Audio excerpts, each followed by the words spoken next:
So we're recording. Hello, Devon, and thank you for accepting my invite and come to talk to me. It is my pleasure. Happy to be here, and I'm ready. I am comfortable. I have been fed, and I have been hydrated, so I'm prepared for anything you want to talk about. That's really nice to hear. So, hello, people. Today's guest is a British American YouTuber, Devon Tracey, known by Atheist Rule, Rule on the Twitter and Atheist Unstoppable, many channels, Atheist Unstoppable Resurrection, to Devon Tracey, the Tracy Remix. I will link all the all the links of all his channels and contacts here down in the descriptions below. Uh, Please also notice Atheist Unstoppable has been my hoodie for the last interviews, supporting his all his journalistic and artistic work on YouTube. And you can also get other T-shirts and other stamps on his Teespring, or simply donate on his Patreon and Wow, YouTube. they're very nice to me. You're very kind. I appreciate your compliments and your nice comments. I read them and I notice them. So thank you for wearing the merch. You look good in it, and thanks Thank for pimping out my links. you. I try. So let's so I have shown a lot of people that the platform here is to give a chance for every guest to explain and clarify a lot of accusations that have been built by hate followers or just enemies on ideologies and politics. And we're here today to ask Devon very controversial questions and details of his, his on his channel, his work. So it's already 6 years, Mm, going for something like that. 7. Yeah, I mean, time keeps ticking. I've tried to stop it, but I'm not successful in that. And yeah, it's an interesting thing you framed this as, which is I get a chance to clear my name against accusations, which, I mean, it seems to me a crazy notion that I would even respect the accusations by defending myself against them. Because, I don't respect the people giving them. They're ludicrous accusations. And it's also just a useless waste of time because anything you say online, unless you're a makeup tutorial person, is you're going to have enemies, and those enemies will try to smear you with a label. So it doesn't matter. Like today, I talked about how I'm against guns. Oh, well, now you're a pussy and you're anti-gun, and well, I am anti-gun, but they say you're anti-American, or you're weak, or you're stupid, you're this and that. I mean, just try to express your opinions about every controversial topic there is under the sun for 6 years online in the 21st century, and you're going to have enemies. It's just the way it works. Now, if you want, I can entertain the stupid accusations people have hurled at me. I honestly don't care. Like, the only novelty about any of the accusations, the only interesting part, was the first time they came, because I had spent an entire life, um, you know, many, many decades, never being insulted in this way, accused of these hideous things. But there's a deeper level to it, especially about the race stuff. For example, I made atheist content. I was an atheist channel, and I said people who believe in God are stupid. The religions are all idiotic. It's a representation of weakness. What blowback did I get? Well, I'm sure I got some. If you go and dig around online, you'll find people saying, "Oh, he's an edgy, fedora tipping incel, whatever. He's an atheist. Whatever atheist insults you can come up with, they they called me that. Do I care? No. So then what do? I talk about race, and as a white man in the 21st century, especially this era, talking about race, there's no chance in hell you're not going to be called every name that they could possibly muster up to call you. The only problem is insults only work when they affect the person that you're trying to insult. And it doesn't matter to me because I know these accusations are false. And it's just their attempt to rile me up or to leverage some sort of impact upon me. And it just doesn't work. And we're over it. So there is no case. I mean, the only thing that was interesting was I had never been called a racist before. But then again, I had never publicly spoken up about race. And I was originally called a racist because I acknowledged and pointed out that black people commit more crimes than everyone else. I mean, it wasn't just in a vacuum either. It wasn't just like, hey, how's the weather today? Forget about that. Let's talk about black crime. No, it was in reaction to the fact that white people were being attacked and vilified. And there was a victim culture popping up around black people where the only thing a black person could be in this world was a victim. And I'm like, is anyone going to mention that they're killing everyone? That they're the ones committing the rape and the assaults and the robberies? Goes on and on. It gets underreported. And no one has the balls to bring that up. So I bring it up and I take the flack for it. And now I'm happy to take, I mean, you should have got me back in 2012. Then you had a chance because I wasn't doing this for a living. Now I'm being paid to be honest about race and other topics. So now you're fucked. Back then, I might have whimpered away and been like, oh, I hope the guys at Disney don't figure this out, that I'm speaking honestly about a edgy topic. But I'm not beholden to corporate interests anymore. Sound like jank. But I just, I get paid by my patrons who want me to continue to be myself and to create content. And that content is notorious for being honest. And so I will continue to do that. But if you want me to discuss any other accusations, I'm happy to dive in. So it's funny that you brought up. I was with this question here that you worked for a big studio company before, and I did not know if it was DreamWorks, Pixar, and you already mentioned it. Like, was that Disney? You worked for Disney? You were. Well, I mean, let me break it down for you. I hear myself. I hear echo. I'm sorry. I think it's the baby in the back. So I'm gonna mute while you answer, Oh, and okay. it gets clean while you're talking. Well, I'm hearing my own voice, not the baby. Okay. Hello. I'm still hearing myself. Hello, hello, hello. We'll edit this out. Okay, so yeah, the way it works is nobody. I mean, some people work for Disney, but as an ad agency, we were hired by Disney to create content for them, and in particular, advertising websites. So they'd come out with a film like Wreck-It Ralph or Toy Story or something like that, Cars, and we would have to create ads. And it's an incredible job. It was so fun because you'd see all the movies way early and you'd get to mess around with these assets that were built out by these top-notch professionals. The trick for me was to try to match their quality with their ads. So that has to be on brand and you have to come up with concepts. You got to engage. And it was sort of the Wild West for online advertising, and it's changed over the years. Back in the day, they put more emphasis on websites, and they made it a sort of all-encompassing experience. Nowadays, it's a little bit less, and the economics of online advertising has shifted. Uh, I used to be a Flash designer, which is a program called Adobe Flash. Was it Adobe? It used to be Macromedia, and then they got bought out. But that sort of went the way of the dodo, unfortunately. And then I kind of had to pivot and I got into video editing and it was fun. It was a hell of a job. Advertising, always new projects. You could just work with cool, I don't know, brand names. And it was challenging creatively, intellectually. And in terms of a job, it was as good of a job as I could have hoped for. But in the end, you still have a boss, you still have deadlines, you still have hours that you got to be catering to someone else, and I don't like that. I don't like jobs.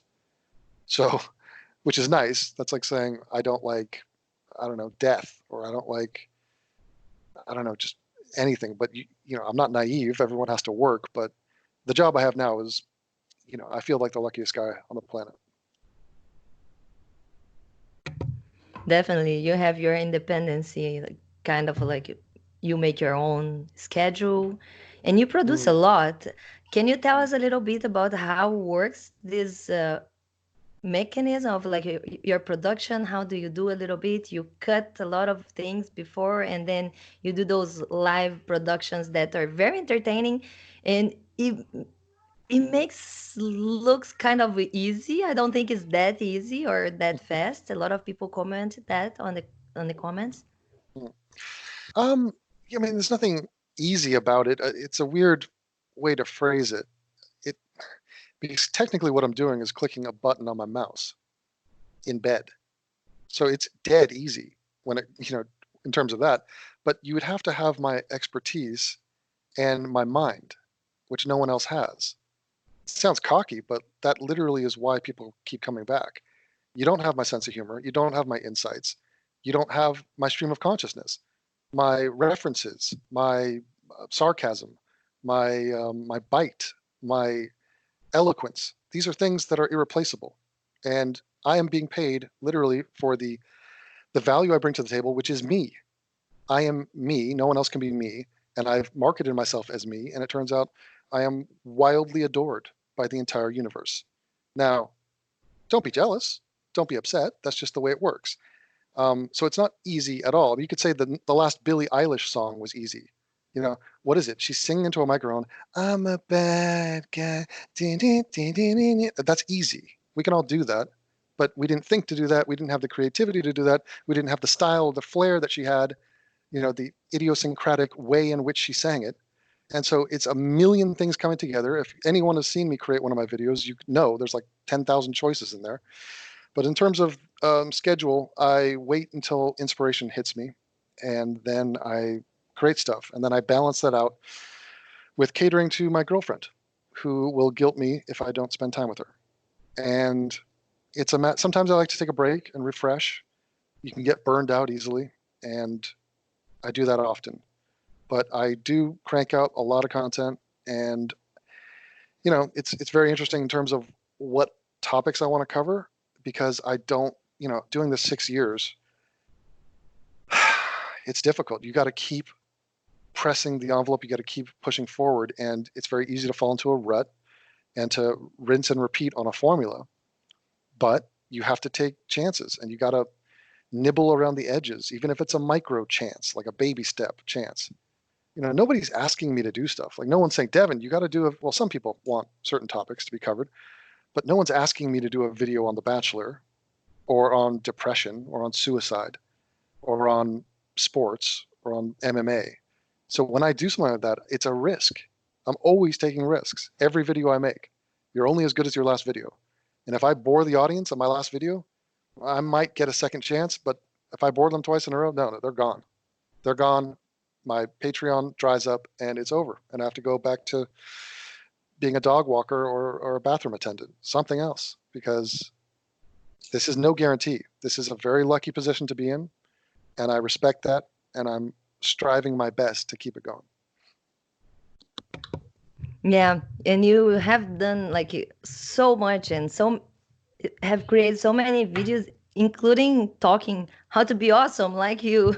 So people go around, dig on Devon's videos. There's a lot of content. It's like like I said, I like to watch and refresh my memory, watching a lot of videos and reading about the person that I'm gonna interview as my guest here. But you have just so much. I could not go through everything. It's impossible. Yeah, exactly. And your popularity, that is something I wanted to mention in the beginning of the interview. It's that I'm interviewing you because I am your fan. You are one of my idols, my heroes. Even I'm over 30, according your philosophy, we should not have your heroes after 30 years old. I But don't believe you that. are one of my heroes. It's one of the people that I look up to, that bring us, that dig us over like on so much shit and bring us this nice content that is so easy to digest in the way that you present to us, so much easier. So but and that is what I think it brings. Like you said, you have brought us so much value. That is why you have all this recognition and the popularity. uh that I wanted to mention about like the other interviews you had before that are so much bigger. For example, on Jesse Lee Peterson, you actually Mm. got so many views as Cenk Uygur, and the numbers are like hitting 150,000 5,000 views. I'm sorry, I can't keep doing with the Yeah. crying. I will have to go there and tell them to stop in just a Okay. second. Yeah. Yeah. No problem. I will speak on this as you leave. Yes, let me s- just, yeah. okay. Well, she spoke of the fact that I am popular, and this is a dangerous topic, and I think there's a lot to learn here. And my response to that is, it's really a mirage. It doesn't matter at all. Maybe maybe I'm saying that from a position of privilege because I've already reached a threshold of popularity where I would say I'm satiated. Like it's not a battle. I'm not like a 20-year-old kid like, am I worth anything? Am I like, do I have any value? You have to understand, and I don't understand this, is when you're analyzing a YouTuber, you have to know who that person is in real life. Who were they before they got on YouTube? And what are they using YouTube in order to like validate their life? I was totally at peace with who I was before I picked up, the microphone. I was completely gratified as a human being before I started YouTube. So any positive stuff I've gotten from this has been a bonus. It's not some definitional thing about me. I don't I don't need it. It's like Fanny just said, "Oh, you're a hero of mine. You're an idol of mine." Very nice thing to say. I barely registered it. I'm telling you, in real time, she said that to me. It means almost nothing to me because at the end of this interview, she could say, "Oh, by the way, I was kidding. Fuck you. I think you're shit." So I don't get ballooned up on compliments and I don't go down on negativity because when you're online, you get a ton of negativity. So let's just for a second imagine I erase all the compliments I've ever gotten online. All the validation. Hey, you made me laugh, Devon. This was great. You're my favorite. Here's some money. Here's some views. Millions upon millions of views. All of that positive stuff. Let's erase all that and just look at the negative shit I've taken since in the last 6 years. It is a mountain of diarrhea that has been dumped on my face that I didn't ask for, I didn't deserve, and it's been an ongoing migraine headache to have to endure. Fuck these people. I will slap them in their face and beat them down. I will curb stomp them in real life. But no, I have to just field thousands and thousands of negative insults every day. Today, I received hundreds of insults. That's not an underestimation. That's literal. Now, in order to deal with that, in order to stomach that, you develop an immunity, a numbness, insulation to both negative and positive. I'm not up and doing a little jig, Irish jig, when someone compliments me because I fundamentally don't care what you think. Now, take that for what it is. I mean, sometimes I will let in a little bit of shine and I'll say, oh, that was nice. Somebody said something, it seemed sincere. And I will receive that as a normal human being, like, oh, you sent me a positive energy there, and I receive it. But I'm not going to let it unnaturally stoke me up, and I'm not going to rely on it, and I'm not going to seek it out. I'm not a clapping seal looking for your approval. I fundamentally don't give a shit about you. And I mean that in the most non-aggressive way possible. And that's the only way that I can create content that is authentic to who I am. I don't go to my audience and go, what do you want? And I'll do what you want. No. And a lot of YouTubers do that. I don't. That is really nice and brings a lot of thoughts in my mind. First, Mm-hmm. because I'm very like into talking about being honest on the methodology and being to not have a double standard. So it makes a lot of sense in the epistemological exercise to say that Raka was one of the first big YouTubers I tried to interview, and the interview came to be more like I want to share with people this interaction that I'm having because it would be something that would fulfill me as a fan, as a person, to just talk to you and have all these questions answered. But then when I did this the first time was with Anthony Magna Bosco, that actually does street epistemology, and I did not record. I felt that I wasted all that 1 hour of really nice conversation that I could share with other of his followers and fans, and would be interesting to someone. you know. But in the end, I think all the YouTubers are, in fact, they start at least doing like I did, like you do, and we need to maybe be honest to ourselves to like we're doing this for ourselves in the first place and not just to fulfill the audience. Of course, Mm, like I said, like oh, bring to Discord and it's like, hey, other people, do you guys want to bring some questions? It can improve, it can make the interview better, but in fact, the first start, it is something very personal. And also, we should not be biased to just like, yeah, I like the good comments but I will ignore the negatives. But I think that it is a little bit of the shield you said we mm, create. I in my videos, my subscribers normally watch all the way my videos, and I don't have many. I still have like 250 subs only. But people were very nice here, yeah, and there are a lot of people that like I have videos that have 45,000 views, and I don't think most of people that watch dislike it, because in 45,000 views, even if I have 3,000 dislikes, that's like not even 10% of the audience. And I think that is natural. Like you said, whatever you say, even if you make a joke online, someone will take you serious, is the post law. and and also someone will throw poop at you. So like mm, a little bit on the censorship on the or free speech on the internet falls into like that discussions. Like I am very much for free speech, but I have uh had to block a few people mm. that came to my channel just to insult me and call me names and even threaten. Yeah. So I think It's it's an ugly thing, and your channel is small enough where you just have positive comments, which is a nice thing. My channel used to be like that until you get bigger and you attract angry, broken people. But that's the nature of the internet, because all of this is unnatural, and we're all learning this as we go. So everybody, this whole generation, is the guinea pig for the internet, and we don't know what it's like to receive this much hate, to receive a mob, to shame you or to accuse you of something awful. This is terrible. I mean, we're not equipped for this. We hadn't. This never happened in real life, and also we're not used to fame. So even e-fame is weird, and people can take that the wrong way, and they can start thinking that they're hot shit when really they're not. That happens all the yeah, time too, and there's a lot of comedy to be had there, because there's a lot of people online with e-fame who are they don't deserve it, and they think that they're at a certain level and they're not.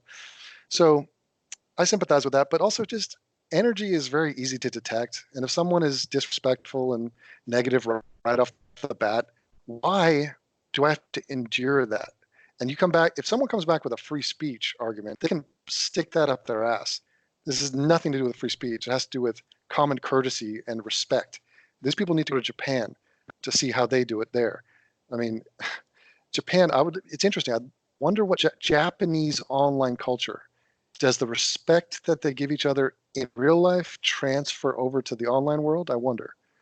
But, these people are cowards, and they're hiding, and they just gross me out. So I just avoid them. yeah. I think it is a little bit on like there is a free speech, like the same way that we are talking, we are open for the comments, but there is the limit of, like you said, the respect and to the debate. I'm totally open, but there is people like mainly like one of my most popular video is against the no fap movement myths. And some people, like just today, I received a message of one person saying like that I'm being paid by X videos to propaganda, to give like to talk good things about pornography and make it banalize it or make it normal and common. And like uh it's Yeah, such a well, silly accusation, and it's just like this level of things that I actually will not even answer it, because doesn't it even deserve a response, I guess.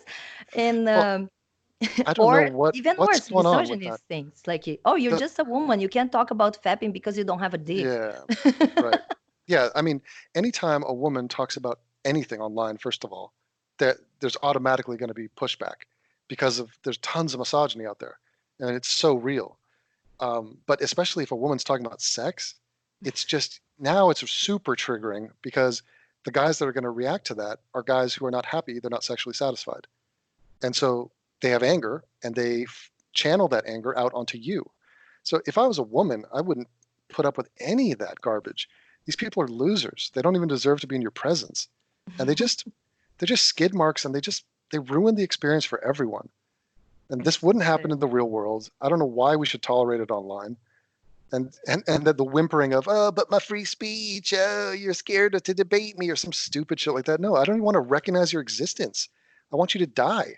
You're a loser. No one wants to fuck you. Just get out of here. Yeah, some people have told me to delete my channel and kill myself. Oh my God. That's Like incredible. delete, or actually the NoFap movement Brazil, like their group or whatever page on Twitter, have used one of my pictures and said that I was a demagogue about fapping and masturbation, and that I was actually pushing to people to do it. And I never said for people to do it. When I came first was to say like to respect the freedom, the individual freedom, but do not spread fear with myths that are not true. You know, like it's easy to, it's, for example, for me, it's like this, like, oh, Muslim women have the choice to wear a burqa. It's like, but what is the choice? It's like wear a burqa or die. It's like it's a kind of seems like there's no choice in it. And the same thing. I was like, oh, you can fap, Yeah, but that's if you weird. fap, you're gonna have penis problems. You're gonna have low testosterone. You're gonna have, you're gonna have problems with having sex. Your testosterone is gonna be so low, girls are not gonna even look at you. It's like this is not true. No, I want the people to decide, even to decide to not fap or to fap, Okay. but not driven by lies. The fact that you are this deep, you are tit deep in the no fap culture is very amusing to me because I thought no fap was a joke. I thought it was just something like a meme someone came up with, like, hey, I wouldn't it be thought so funny? too. Right. But the fact that some people are actually abiding by this philosophy and they think it's beneficial to them, to me, it shows that the men out there are completely at a loss when it comes to how to deal with their sexual, just behavior online. So yes, they're addicted to porn, but what does it even mean to be addicted to porn today? Because back in the day, when you had to like actually work to get porn, then I don't know, maybe there was less porn addicts because it was just prohibitive to go out and collect all the material and hide it, and there's a lot of stuff. Now it's super dead easy to just go to all the porn you want, and it turns out guys want a lot of it, and they use it as a substitute for a real sex life. And they, part of them knows it's not real, it's not right, it's not as satisfying, it doesn't amount to much, but they do it anyway because they love the way it feels, and it's low risk. It's always there for them, like their fuck doll that they keep in the closet. It's not going to reject them. So they can pleasure themselves and tell their body that, oh, you're succeeding, buddy. Yeah, yeah, you just had sex with an orgy. You had a bunch of women, and you did a really good job. Thumbs up. But in actuality, they know that they're a loser. And this anger, it spills toward inward, which is depression. So they're self-loathing, but it spills outward to many women and also just interactions with other men. So they just are fundamentally unhappy because they do not live the lives they want to lead. And sex, when it comes to men, is a big deal. It's a really big deal. They think about it all the time. If you're not handling that, and if that's not a winning issue for you, then all the other issues are basically a distant second. Like, who cares? If you're getting laid, you're going to have a positive outlook on life. You're going to be more pleasurable to deal with. And this is the ugly truth that many guys will never admit to, never in public. But Some of the incels, go on. I think the main problem is to then to understand that the fapping is not a replacement for sex. That is something that you're supposed to use as you use sex. So the exclusive use of the fapping or the overuse of fapping is the harmful Well, part look, of it, I, and I that think is it, what I think is missing on the no fap movement. Because like you said, when I met the no fap movement years ago, for me it was just like people mocking it online or making the little November, no nuts, so no nuts November movements, like growing mustache and beard in November and then saying that you're not going to fab for a month. I did not know was something serious. And I understand, and I have talked about how there are a few people, Hmm. it is a few people, because in comparison of the populations, like 10% of the population have sexual problems, like problems with Oh, easy. ejaculation, or even with like Hmm. keeping the dick hard. All these problems, they are basic problems that the people already had. It was not something that was developed by fapping, and that's what the no fap movement wants to bring. That is to say, like, oh, you see all these people that have these penis problems and sexual problems, they come from fapping, and that's not true. Because if you tell it this to whatever person that is normal, they will like, okay, I'm not gonna fap if I'm gonna end up having problems after fapping for very long. And that is what I was trying to debate, like to say Yeah. like, no, because 97% of the population will never have problem with masturbation. We have 10% of population that will have inherent problems with sex, and can have those situations worsened by fapping. And when you find the people that actually have low testosterone by masturbation, that is 9% of the 10%. So it's like it's very low. And so to bring this up, like, oh, don't fap or your testosterone is going to go low, it's really bad, because yes, testosterone is very important for the man, but it's not true that the testosterone is going to be affected at all by masturbation, or by ejaculation coming from masturbation, or from Huh. sex at all. Like there are like also those studies out. So I try to bring a little bit on the studies, and there is a lot of pseudoscience. So that was one of the things that brought me to some of the people that I'm going to interview next week. Oh boy. And of course, we always talk about sex on the channel, and there is a lot of, wherever there is people, there is sex conversation. So I think Ooh. that's natural. You Okay. end up going, like you said, we escalate so fast to those sex conversations. So Well, I think it's very funny listening to you and your accent saying "fap" over and over. It's very interesting. But I think really the word "fap" has been an interesting trend for me because fapping is a new word and it's been rebranded. Masturbation has a terrible stigma to it. The word itself is an ugly word, it's ugly. and no one says it proudly. No one says like, "Hey, I'm going to go masturbate." Like it's just like it's disgusting. And yet fapping is in reference to the same thing, but because it's like this new punchy word, it doesn't have the stigma attached yet. And I'm wondering with this no fap thing, because it's not inherently bad. Like you should have balance in your life. But I think Definitely. fapping is a normal part of anyone's life, even people in relationships, or especially. Um, so I think it's just a lifelong sort of behavior that is going to be with you, at least for guys. I don't know about women, but for these no fappers, the question is, what are they doing now that they're not fapping? Because if they told me, well, now I'm working out and I'm going out socializing and I'm trying to you know interact with real women, then that's one thing. But I doubt they're doing that. And, you know, we're really dangerously close to like a MGTOW situation where guys just, but I think the MGTOWs, they fap all the time. Like they're not part of no fap. They're like, I'm going to not engage with women. And in, Actually, I think they are very linked together, because what I've heard, there is like levels of the no fap movement. So you can enter like a light mode where you dude, just no fap. You not that you don't even fap. You fap when you feel like really that you need. so So there are people that fap like once a week, but there are people that not only don't fap, don't have sex, or if they have a girlfriend, they try to yeah. not ejaculate, because they believe the Oh, seminal retention is what increases your testosterone. So this there, is like like, I said, there's a lot of pseudoscience. well, There's but a lot of just myths, and a lot of silly people that believes in like, oh, when you fap and you ejaculate, you feel sleepy because you're losing zinc in your semen, oh, and that's is one of the signs that you getting weaker.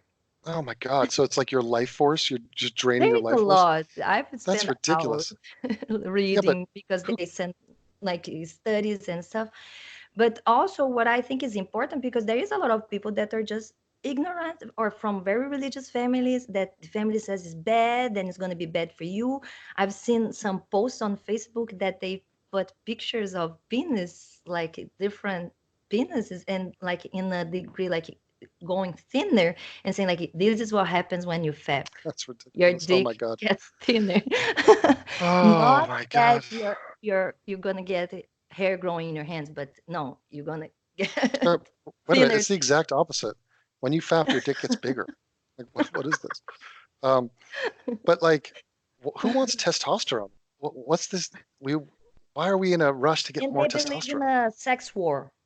It's something interesting because a lot of people are like feminists, or like coming out of some type of believing that men and women are not loving each other, but they are in a power Uh, war.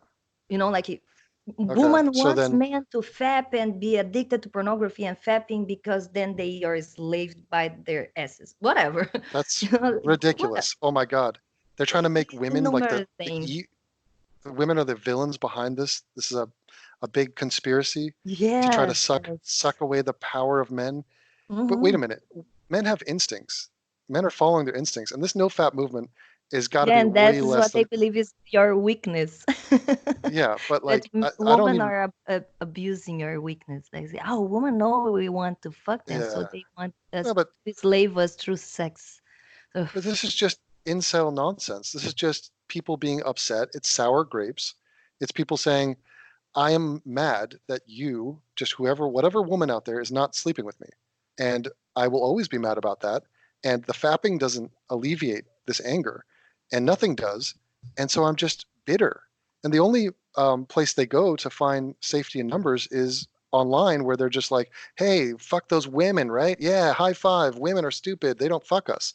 Yeah, I mean, it's to enter pathetic. to feel like like in the church, like you feel part of a movement is almost ritualistic. Their way of like doing like the counting days, and like I'm 134 Mm. days without fapping, no fapping, Okay, but see, hardcore mode. I believe that's a lie. Like, I just don't think that a life without sex and fapping is superior. I don't think that's, I don't even think that's what they want. I think they're lying to themselves.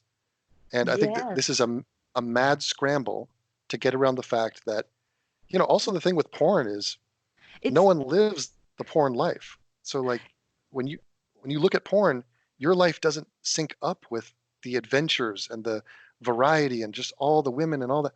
So you're bitter. I mean, you're envious, and it's difficult to, I don't know, swallow that as a man.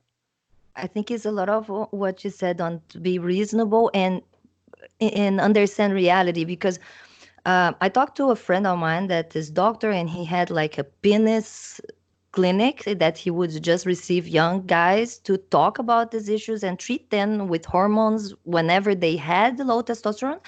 And most of guys, they come and they do not even need to actually go through the lab results or studies, because only on the first conversation the doctors find out that those guys actually have like no idea what is to have a real sex. They watch Yes. porn and they think and they listen to music and that says like all night long, and they think they are gonna have like 2 hour sex. So they when they start Oh, God. pumping and like have and ejaculate, and they say, oh doctor, I came to tell you that I'm having like a precoce ejaculation. And it's like, okay, how long does it take? And they say like, oh, 15 minutes. Like, wow, you're doing great. That is not Yeah. precoce at all. So a lot of guys actually have like no idea how is real normal sex, and they misdiagnose themselves as Yeah. having problems with pornography, with fapping, with girls, with having sex, with ejaculation. Start following these myths and this movement, Yeah, and it's sad. because of course they are not fapping, they need to go to the gym, Oh, start eating better, dieting, and well, everything, and that's taking care of themselves, and they feel better because of the other things they do. So yeah. and then they come back and say like, you don't know. No, FAP is great. I feel much better. It's like you feel better because you're taking care of yourself better. It's not that Mm-hmm. you needed to stop fapping. You could stop. You could keep fapping every day. Yeah, I Take agree. care of yourself. Go out on the weekends. Find a girlfriend. When you cannot meet her, go fap, and Right. fuck her on the weekends or whatever, whenever you can, and be Yeah. happy and be free from the myths. It's a little bit on my fight on like fighting religion, fighting all these Mm, myths that drive people to make stupid decisions. So right. It is ridiculous. And you're talking about this 15 minutes of sex. That's a hell of a long time. Holy God. 15 minutes? Like that, your girl would be just looking back at you going, dude, I gotta work tomorrow. Like, what are we doing here? This is endless. This is friction. I'm chafing. This is like, we get it, man. Just end this nonsense. stop that. Yeah, We're because unstoppable. yeah, it's just retarded. Like, we could do it again next Thursday. Like, what are we doing? There's not a meteor heading toward the Earth right now. The way I view Yeah. sex or good sex would be, I think it's more in line with, you take a nice bite out of a hot fudge sundae, and it tastes great, and you're enjoying the flavors in your mouth, and you let the flavors sit in your mouth, and you chew it a little bit, and you swallow it. You don't suck on it and let it sit in your mouth for 15 minutes because it tastes good. No, it has its time. It has a beginning, a middle, and an end, and then you swallow it. And then you take another bite, maybe later. So, yeah, guys are clueless. And in fact, I interviewed a virgin one time, and a very curious cat. And I asked him about his masturbation habits. And he's like, oh, well, yeah, I do it quite often, but I don't use my hands. And I was like, what? He's What? like, yeah, I don't do that. I never really been good at that. I'm like, so how do you do it? And he goes, well, I basically just hump pillows. And he would sometimes print out an image of a girl and like maybe kiss it, and he'd just hump like So like a romantic. I know, but just imagine this guy. He's up on a couch, humping to completion, and he's laying down towels or tissue or like paper, and he's coming into the. I mean, it's just mind numbing. Like, here's the. I would have thought that fapping was something that. Well, here's the thing. This is so Surely there's. graphic. I know. Surely there's enough porn now where like guys don't need instructional videos on how to fap, right? Like it should come natural. But maybe there's some weird twisted ways that guys are going about this. Like the weirdest thing I would do is like switch over to the left hand. Actually, nowadays I have a technique. I go two-handed. A lot of guys probably can't even they can't pull the two-handed thing off. It'd be like, where are my hands supposed to go? Like, how big is my dick supposed to be here? But yeah, the two-handed technique is really, you're like a lumberjack in there. You're really getting into it. Amazing. Amazing. Like Lee Peterson would say. And that was the thing we cut before Right. because it was pretty noisy. So let's go back to that. Mm. Uh, I wanted to point out how you brought views to Lee Peterson interview. Like Well, his videos normally get 15,000 views, and uh-huh. your interview with him it's close to 150,000. Well, that's sweet, and I didn't know that. But Jesse Lee, he's a bit of a caricature. He's a bit of an entertainer. I like the guy. I disagree with him, of course, on many things, but I respect him as a guy, as a worker, as a working man. And he's got a lot of good ideas too. So let's not get it wrong. I mean, he's definitely right on a lot of stuff too. But he's comical, whether he intends to be or not. And he's also an older man, which is an interesting thing. I went on that show treating him as a man who was raised and lived in the 50s and 60s. You know, I'm not about to go on a show, be invited onto a show of a guy, a working adult who's 20 years my senior, and disrespect him. I can disagree with him, but it's just not the way I was raised. And Yeah. I don't know. I guess the internet sort of whitewashes all of those customs, like respect your elders. Like it's almost like disrespect your elders is the norm on the internet. But yeah, I like Jesse Lee. I always have, and it doesn't bother me that he's like into the shit he's into. That's crazy. It's just amusing. I view him as an entertainer, and I wish him well. Yeah, I personally enjoy his videos, watch him once a while, and and it's amazing. Yeah, yeah. Well, I he brings love his on. little gimmicks, his memes, Yeah, the lesbians, and yeah. all. It's The amazing, sluts. and I loved when I watched your interview with him because I didn't know, and until I think I came to Discord, and then I found out your video with him and with Sargon, and just like I don't know, in the next month I was there, I had watched all these interviews. Interactions were really nice. I really enjoyed the conversation with Jesse. The way that you dealt with him was just amazing and very entertaining and really good. Thank you. Of course, I totally agree with you. I'm kind of a half Asian, and I think one of the things that the Asians bring to culturally so important that a little bit the Western culture have lost is the respecting elders, respecting older people, and listen to is instead of that this okay boomer of nowadays Yeah, is trending. yeah, yep. I mean, Yeah, yeah, I loved it. When I was in Korea and Japan, I noticed it, and it's a very profound thing. It's not a little feature. It's a foundational feature in that society, and it's not just the bowing, but that's a big part of it. But it's the recognition. You know, I it's think it's the really the real care of old of with your elders is seen on the way that we like Western society is like, oh, it's okay, just send them to the houses for the asylums mhm, and old people's house. That is going to be just fine. yeah, And you see that very different on the Asian families. Like mhm, every family has their grandma, their grandpas at home. They are right, always around. They are part of their family. They are in there. They're, my family was already very westernized. My grandma came to Brazil during the war, like she was just 4 years old, and she was very independent because of that. So she was the one that actually kicked everyone out and said, like, it's not because I'm old you're gonna come and live on my house. Just in mhm, the end, we made mhm, her to live with one of our aunts, came to live with her, but she was not happy with that. She was the one that did not want. She wanted to be independent all the way to the end. And but it is something that you see, like the well, Asian families, like always taking care of their older people. yeah, and I love it. It's because it's more than respect. I think it's honor, this honor culture, and there's a new movie coming out, Mulan, the live action remake of the great Disney film, and I know it's that.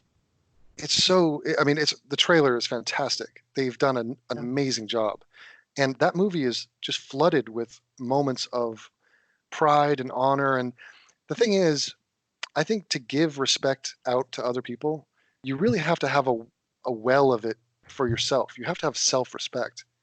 Like you have to have integrity in order to even view this as a valuable thing to partake in. So a lot of people are kind of all about themselves and they kind of are, I don't know, isolated from the world and they don't really value interaction with other people. We've become more isolated with the internet and especially strangers.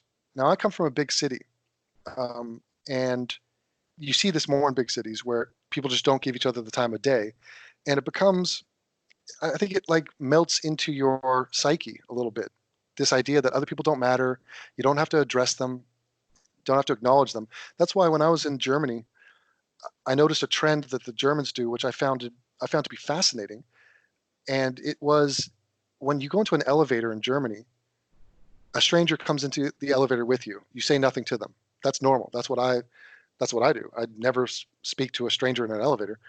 It'd be scary. Like a girl comes into an elevator, I'm like, "Hey, how you doing?" It's like, no, just you just shut up and you look away. You don't make eye contact. Nothing. But in Germany, when they get out of the elevator, they will turn around to you and say goodbye. They'll turn around and say "Tschüss," which is goodbye in German. And I thought, what the hell? That was the weirdest thing ever. This person who I did not acknowledge, we didn't say hi to each other, is now saying goodbye, turning around, going goodbye. and leaving, acknowledging my presence. You're not dreaming. We did just share an elevator together, and I am now acknowledging your existence and giving you a very small pleasantry, just saying one word to you. Now that to me is a huge leap from totally ignoring someone. And I thought maybe that was just a one-off, but no, they do it in Germany all the time. Ask any German, they'll be like, oh yeah, I always say tschüss to total strangers in elevators. And this is very uncommon. This is not what you do in LA. It's not what you do in New York. I mean, and so I'm wondering if we could. They do it here in Canada as well. Oh, do they? Yeah. Well, Canada is more. It's a nicer culture, but I'm wondering if we can take the best parts of traditions like that, and they do tend to stem from smaller towns or not big city. The big city is kind of cold, but if we can apply a little smidgen of that to our online presence, if that would make a difference, if it's even possible. And I'm not thinking of some large sweeping change, but maybe for myself, I'm sort of thinking out loud, because I know that for myself, like even acknowledging someone, like favoriting a comment or just replying to a comment, people are like, oh my God, you noticed me. Like, thanks. That's awesome. And it's so generous to give, but it's almost embarrassing how little effort it takes to make someone feel special. Like Yeah, just that's true. saying their name. Like I was saying to my friends the other day, I was in Starbucks in Canada, in Toronto, and I went to the same Starbucks 2 days in a row. And the second day I was there, I was waiting in line, and I was kind of dicking around my phone, and the girl at the counter goes, "Hey, Tracy, would you like another vanilla latte today?"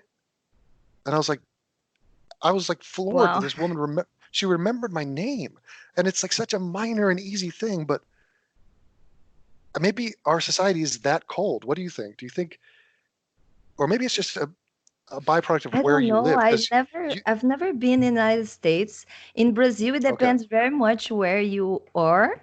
In my mm, state, Minas is in close to Rio and Sao Paulo in southeast of Brazil area, where is supposed to be like the richest or more concentrated people. And in Minas, we are country people, so we are very uh, touchy and we give three kisses when we uh, come to uh, say hi, and we speak like it. And the accents in Brazil are so diverse that even inside the own state it has a lot of difference. If you go to Sao Paulo capital, mainly like the big cities, Sao Paulo, yeah, people will just like will probably not even hold the elevator door for you. They yeah, just really don't. They will see you like you're gonna be um assaulted. Someone will rob you with a gun in the middle of like 10 people hmm. waiting for the lights to open, and nobody's gonna move or do anything. It's Well, just like it feels like they're robots around. yeah, yeah, I it's lived weird. there and I totally hate it. I could not make friends. I tried to get friends of people in the school, and the closest thing was like to talk in the corridor in between the classes. Nobody would invite you to come to their house, Huh. or you go to their house, or if you invite, they look at you weirdly, like, why Yeah, I would yeah. even go to their house? It's strange. Well, so that now I understand you're from a small town, but you've experienced big towns, Yeah. and I just think that I'm thinking of Stranger Things. Have you watched the show? Yes, I Right. did. So it's very friendly. It's very nostalgic. It's a small town, and I think pretty much universally people like the way small town people treat you. So just being friendly, receptive, more generous with your respect, things like that. I think that's the better way to go. And I think it makes sense. I understand why in a big city you just don't have the time to be saying hello to everybody or whatever. So it's a practical reason why you have to alter the way you behave in a large city. But on the internet, it's sort of we're making it up as we go. So we can treat the internet like a small town or a big city. It's sort of up to you. And I would be interested to see what people think. So like Twitter might be like Sao Paulo, whereas Instagram is more like, a small, tighter knit community. Or, you know, Yes, there's I see. subsections. So like my Discord is like a small town. Like if you come into my Discord, I say hello to you. If you say hello Yeah. to me, I'll say hello back to you. If you're on my YouTube channel, I'm probably not even going to look at your comment because there's just too many comments. Yeah. So that's like you're living in Gotham City on YouTube comment section. And I'm wondering if it is important to nurture a small town community online. Is that possible? Or is there too much shit? And it brings us back to those incels. Too many bad people of bad character who are angry and just trolling and just disgusting that will get in there and ruin it. Is it a matter of we have to just filter more? We got to ban more? We got to curate more? Is that the solution? Because I think it's worthwhile. I think it would be nice to have a friendlier environment online, at least somewhere online. I mean, maybe Discord is trying to do that. I think Discord works very well for that. And I actually have, honestly, I have been in many different Discords, but I have not encountered any Discord like yours. Mm-hmm. So I would say that that is totally your own struggle, Yeah. So because like, the other people that actually are even more famous than they have more subscribers, yeah. they have Discord channels that are completely independent of what they would like to be talking about. They do not show up much that, and there is no the open conversation that they supposed to be, Mm-hmm. like other Discords that are called like street epistemology, and that they are not open to any type of conversation. Or they are very echo chambered. And I think it is a little bit on like it goes over a little bit on the line on like, oh, but what about this censoring the people? But it is all about the conversation I will have next week. How to Have Impossible Conversations is the book of Peter Boghossian and James Linson that actually talks about the to even disagreement, but where is the line where you have to actually ban the person or walk away or just dismiss because then they are trolling and they're not honestly having to have they are not even having an honest conversation with us anymore. And I think you are very good at doing that, and you select very well the mods, and they are able to do this really fast and effectively in your Discord, what makes it work so well. Yeah. It's one of the Maybe so. best Discords I've been in. I have missed a little bit on the end in this of the year because so many interviews now, but Oh yeah. and busy times. But it is Yeah. It's fun, and I don't think bigger is better when it comes to Discord. So I think there's the law of diminishing returns. So the bigger you get, it might actually ruin some of the chemistry. But I think one of the differences with Discord is you get to know people on a personal level. You get to hear their voice. So having yeah. an actual conversation back and forth is, you know, miles apart from any sort of online encounter, like a Twitter exchange or any Yeah. other acquaintanceship. The second you talk to someone, let alone see them, let alone visit them. I mean, I've visited many of my former fans who are now my friends, and that puts you on a whole different level where now you recognize their like personhood, their humanity, and you don't view them as just yet another avatar that you've had some encounter with. And so I think I think it's good to have. And again, we are just clumsily trying to figure out how to form social groups online. There's no secret formula to that, and it's different success rates for different people. But I think Discord has quietly taken huge steps in that direction, and I think it's here to stay. It's offering an ease and just access to other people in an effortless fashion. It's almost like, I don't know. It reminds me. Imagine if the kids in Stranger Things had Discord. They'd be on Discord all the time.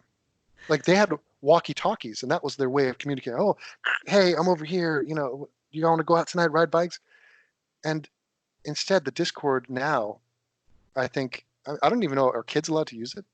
Aren't you supposed to be 18? Maybe not. I don't I think, I don't know. I don't know if you have to. There's We might have answered something about our age. We just don't don't yeah, think yeah. of it. But Well, the Discord, your Discord, for people that are your fans and have not encountered your Discord yet, please be part of it. There is like so many activities. It's not just the conversation, because the mods managed to put like activities on watching things together and Oh playing yeah, that's fun. games. It's really fun. Yeah, yeah, Honestly, that's not like just that was because a I'm talking to you. There's no other Discord that I'm part of that that's has awesome. any of those activities, or that Well, I have been able to actually talk to the person. yeah, the person, right? I'm always there. My Discord is not like a thing I visit. It's always on, and it's always there. I'm always on my Discord. But I like the viewing parties we had, and we should have more, where we watch a horror film or something, and Yeah, that's really it's fun. just an interesting communal experience, and it's such a throwback. It's such a, it's like it reminds me of an old drive-in movie theater where or just the niceness of going to a movie, which is something many people don't do anymore, because you'd go there and you were with other people that you didn't know. You don't necessarily, wouldn't even call them your friends, don't even have any connection to them, but being with them and sharing a moment with them makes you feel connected to a larger community. And I think that's something that might be the reason why people feel more isolated and depressed nowadays, is because they just don't go out and do that stuff anymore. Yeah, You know, that's true. you have to go out of your way to connect with other human beings. And, people have lost friends. People have fewer friends. They asked people, how many close friends do you have? That number has dropped in the past 20 years significantly. And there are many people, once you get down to zero, then it becomes a problem, like a real Yeah. problem. That's why our depression rates, our suicide rates are going sky high. So it's all interconnected. And the problem with the internet, though, is it's the mother of all distractions. It's ceaselessly entertaining. And it's not just the fapping. I mean, that's a huge part. The gaming and fapping alone, it could be just that. Game and But tapping. right. But if you have game fapping and YouTube, I mean, and Twitter, forget about it. You could just burn You away your can entire life. you can dominate the world. Yeah. And it's not an obvious thing, Fanny, to say, well, what's wrong with that? I like fapping, I like gaming. I really like them. What I like YouTube, it's entertaining, it interests me. There's fun things, always new things. What's wrong with having my life be basically a brain in a vat who gets to fap and game and receive entertainment? Why is it like you have to give me the pitch why I should go outside, look presentable, you know, and engage with other human beings, risk humiliation, go through all the effort, physically get my body outside in real life and deal with strangers, offer pleasantries to strangers, try to build acquaintanceships. It's so awkward. It's so Do you clumsy. think it's something about the generations? Because one Yeah, of the things that we've heard before was I don't know, I think our generation had this idea of you need to build things, you need to work, you need to struggle. There is no success before work. Was something that was saying, people used to say this a lot during I was a teenage in Brazil. And so my whole class, we were 36, everyone went to university.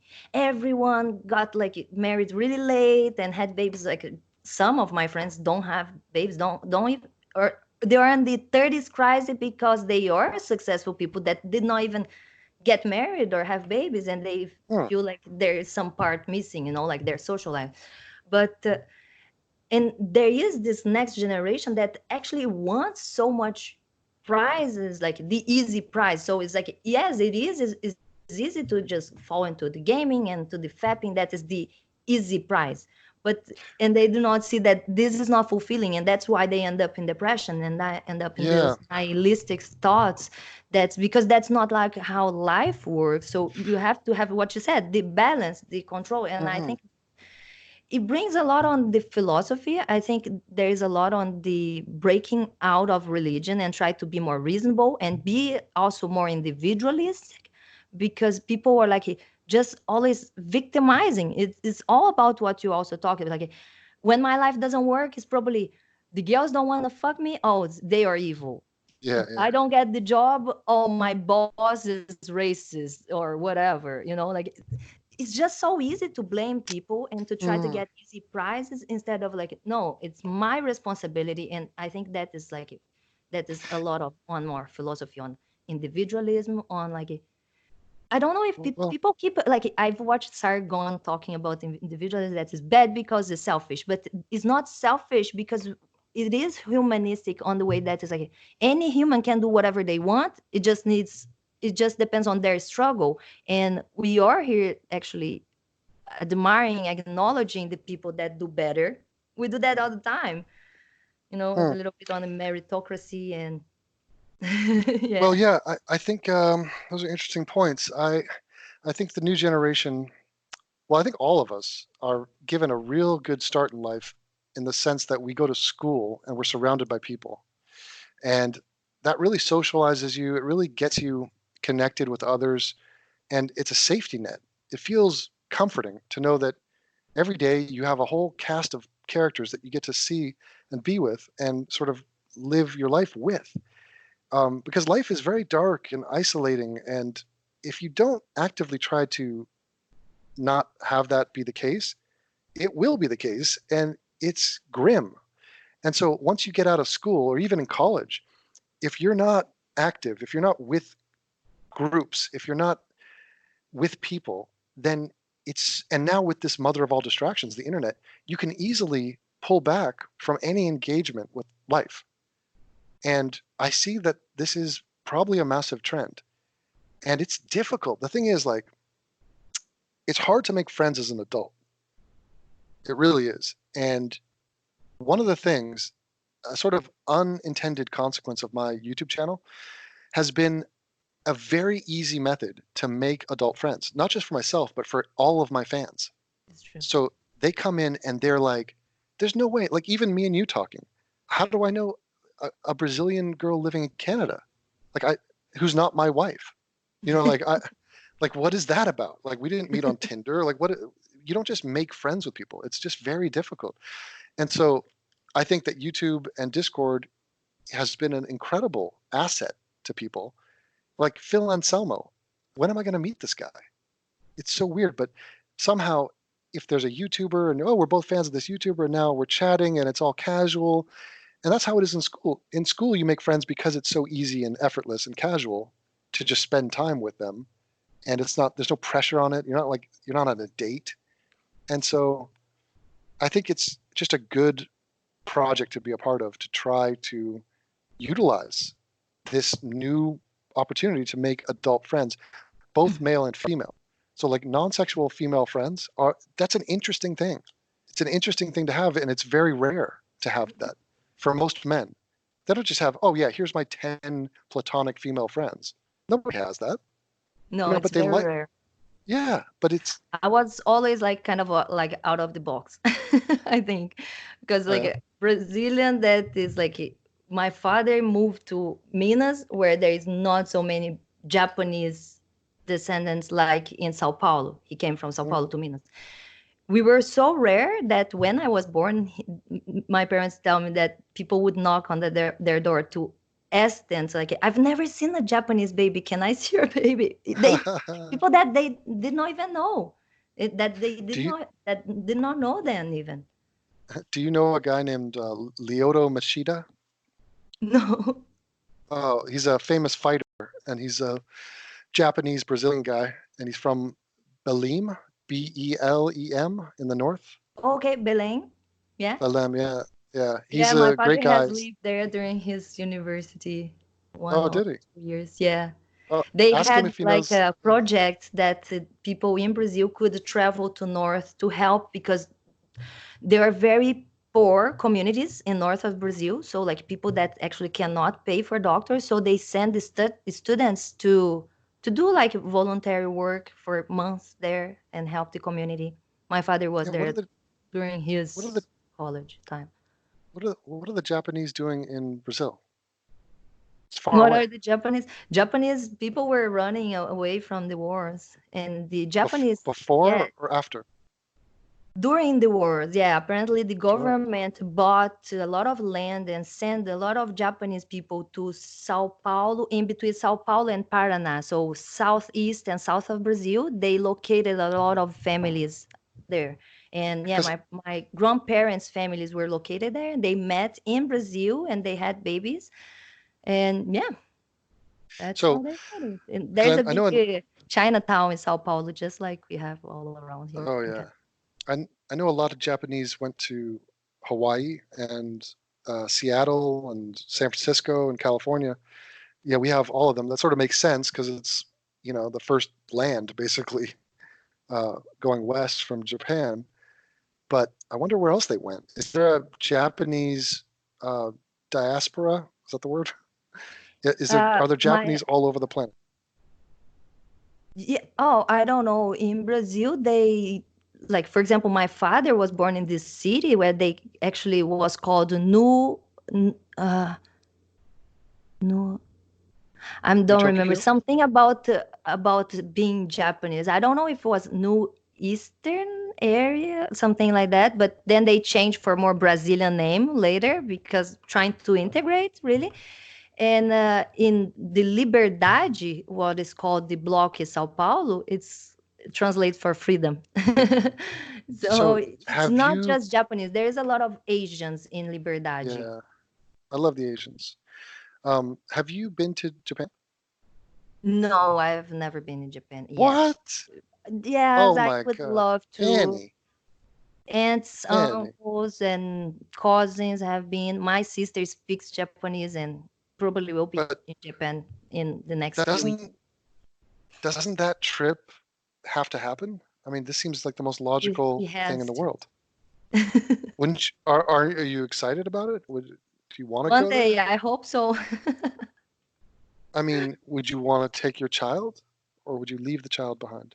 Oh, I don't know. I would like to go to Japan as touristic trip. I'm not sure about living there because it's interesting in conversation because we talk about racism all the time, and whites are n- called or accused to be the most racist of the races of the ethnics.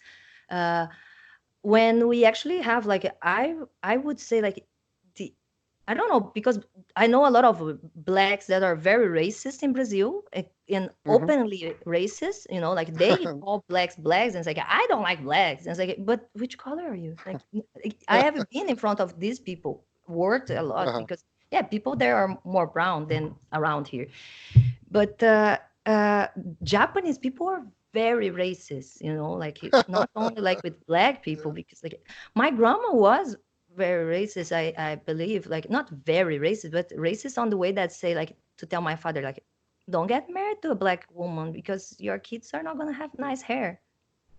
Well, I mean, it's so much more complex than just black and white. Like, So that When you is say Japanese are considered racist. racist, right? But when you say Japanese are racist, you mean they're racist to every other group: Cambodians, Vietnamese, Koreans, Oh yeah, Chinese, like most of all of people, them. yeah. And So, but yeah, Japanese, I mean, like I would not as a half full, as a half Japanese, I don't know if I would like and enjoy the experience of living in Japan and how that would be in reality, in the so practicality. So you're half Brazilian then, is that right? yeah, my mom is Brazilian, like she looks white, blonde, and Uh, green eyes, but she no does way. have like her mom is Cabocla, is the name of natives and blacks first generation Uh, when they mix okay. together. But So her father was tell European, yeah, descendant. tell So me about now. I'm going to be going to Brazil in a couple months. that's really Going to nice. go back. Yeah, I'm going back Are you to gonna Rio. go for carnival? I don't. Maybe actually, it might be at that time.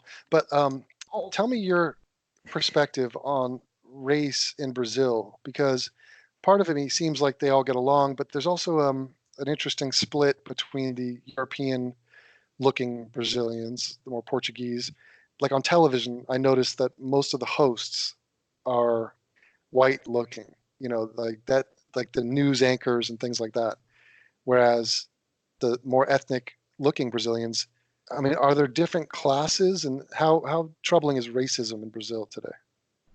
well, I think in Brazil, what they caught from, like, I'm not in Brazil for the last year and a half, but what I believe it ends up all going to Brazil in the end, it is a little bit of the Northern culture, like North America culture, when they start talking about systematic racism or systemic But but racism, it but one ends up thing going there, to Brazil in some way that like the famous people in Brazil get those memes online because they're looking up those to the whatever North right? America is Yeah, talking about. And then makes they sense. bring this to their scenario. I saw this happening just before l- I think it was not before I left Brazil, or maybe beginning of Uh-huh. this year, when I mentioned that I was called a white supremacist. By the way, if it is necessary to explain one more time, Oh, I'm clearly not white, so just to right. let it to Well, leave this clear your here. mother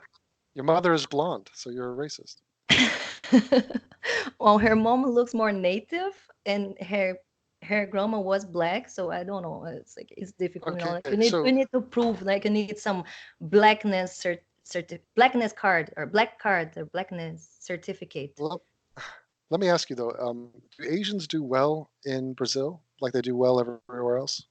They do, and that's the problem. Well, What I heard that was like I have a black friend online that told uh, me I cannot understand the white privilege because mhm. I'm more privileged than the whites. So I Now, do think they have there's a such word? a beige or yellow privilege. I don't Yeah, know. yellow. Do they have a word for white Brazilians? Is that even a concept? Like, what do you No, call a? no, that is the interesting thing because there is no such a stereotype for Brazilians. It was interesting when I came first time 2012. I came with a blonde, super tall, kind of a German friend of mine from university. She's super tall and big and blonde and really white. And we came to this store, and the Indian guy, asked where we were from, and I was like Brazil, and they're like, there is no way a Japanese and a German coming from Brazil. Yeah, right.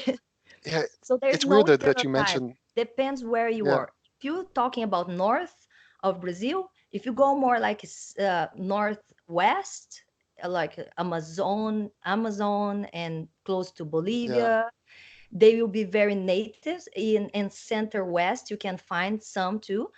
If it's just northeast of Brazil, it's like just very black, very dark.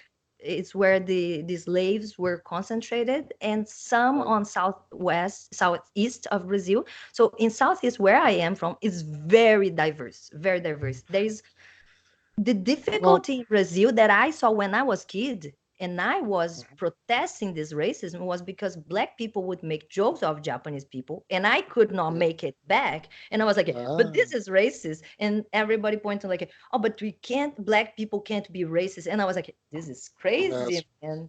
So yeah, I it's was like, absurd. I can't believe I'm 30 years talking about this.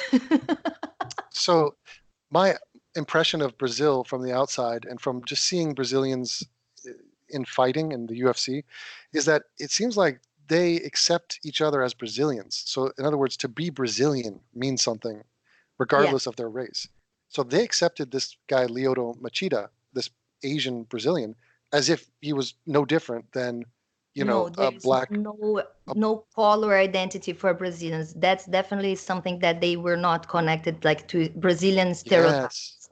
And so But now, also there is really bad type of socialist and politics, yes. that actually made illegal to be racist. So that is another thing Ah, that's really difficult because s- uh, the recent laws on feminism, on racism, are very biased on the side of the narrative that those things still exist systemically and that we need mhm. to create laws to stop them.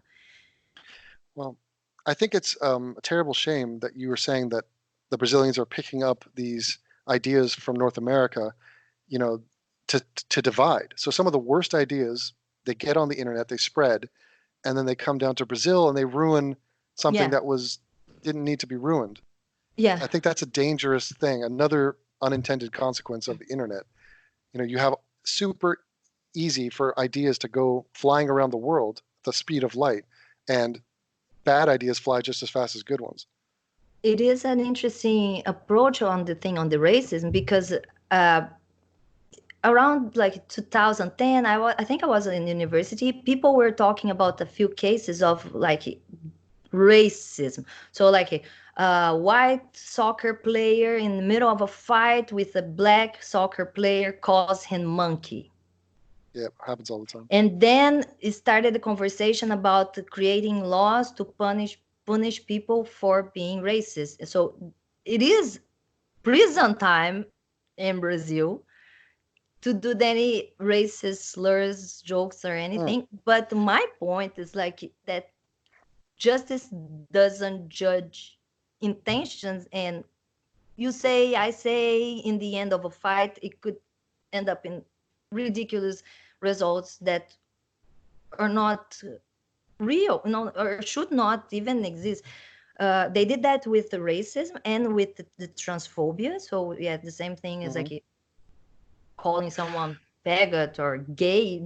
I think they at one point when I was working in one of the emergency ambulance and having colleagues that were gays in the team, one of them brought up one day that at that day you could not say gay, the word gay anymore in Mm. Brazil. Oh, why Yeah. not? My answer was What's like, wrong? but you're gay. What is the problem with the word gay? You know, Yeah. I Well, and I you could. just used gay twice. Oh, sorry, three times. So no, Well, like that was look. my answer because like how are you gonna reinforce? And yeah, it's ridiculous. Well, maybe I'm being naive because maybe there's no way for everyone to get along all the time, and there's always going to be division and conflict, especially when it comes to money. And that's a huge deal in Brazil, especially the poverty level is enormous, and there's a lot of people that don't have much, and it's easy to see why they would be angry or resentful of the people that do have stuff. But that dynamic is pretty much all around the world, to a lesser degree in Western Europe and Scandinavia, especially, where everyone kind of is equal. I was telling someone the other day, like when you're in Germany, it's very difficult to spot a rich German. They all look the same. They all basically, I mean, you might spot a poor one here and there, but there's a huge middle class. It's actually a working society. Whereas, at least in Rio de Janeiro, and I'm sure Sao Paulo too, you have just millions of super poor people who are desperate and are probably Hmm. pretty pissed. Yeah, Although I think that the Brazilians are happier per capita than a lot of other people, even if they're poorer, yeah. which is an interesting study, but like money Uh, doesn't equal I, I, happiness. I'm just like very skeptical about data that Brazil government released because like uh, I'm a physician. When I went through the medical school, we study uh, history of medicine and data of government have produced in years where they were just fighting over the index of human like the human development index to Mhm. get over it, and they were just producing fake data, like saying that the poliomyelite was eradicated years before it was really done, just to go points up on the on global uh So, yeah, it's how do you like Canada international. now? You've been in Canada for a year and a half. That's it. I'm Canada, yeah, for a year and a half now.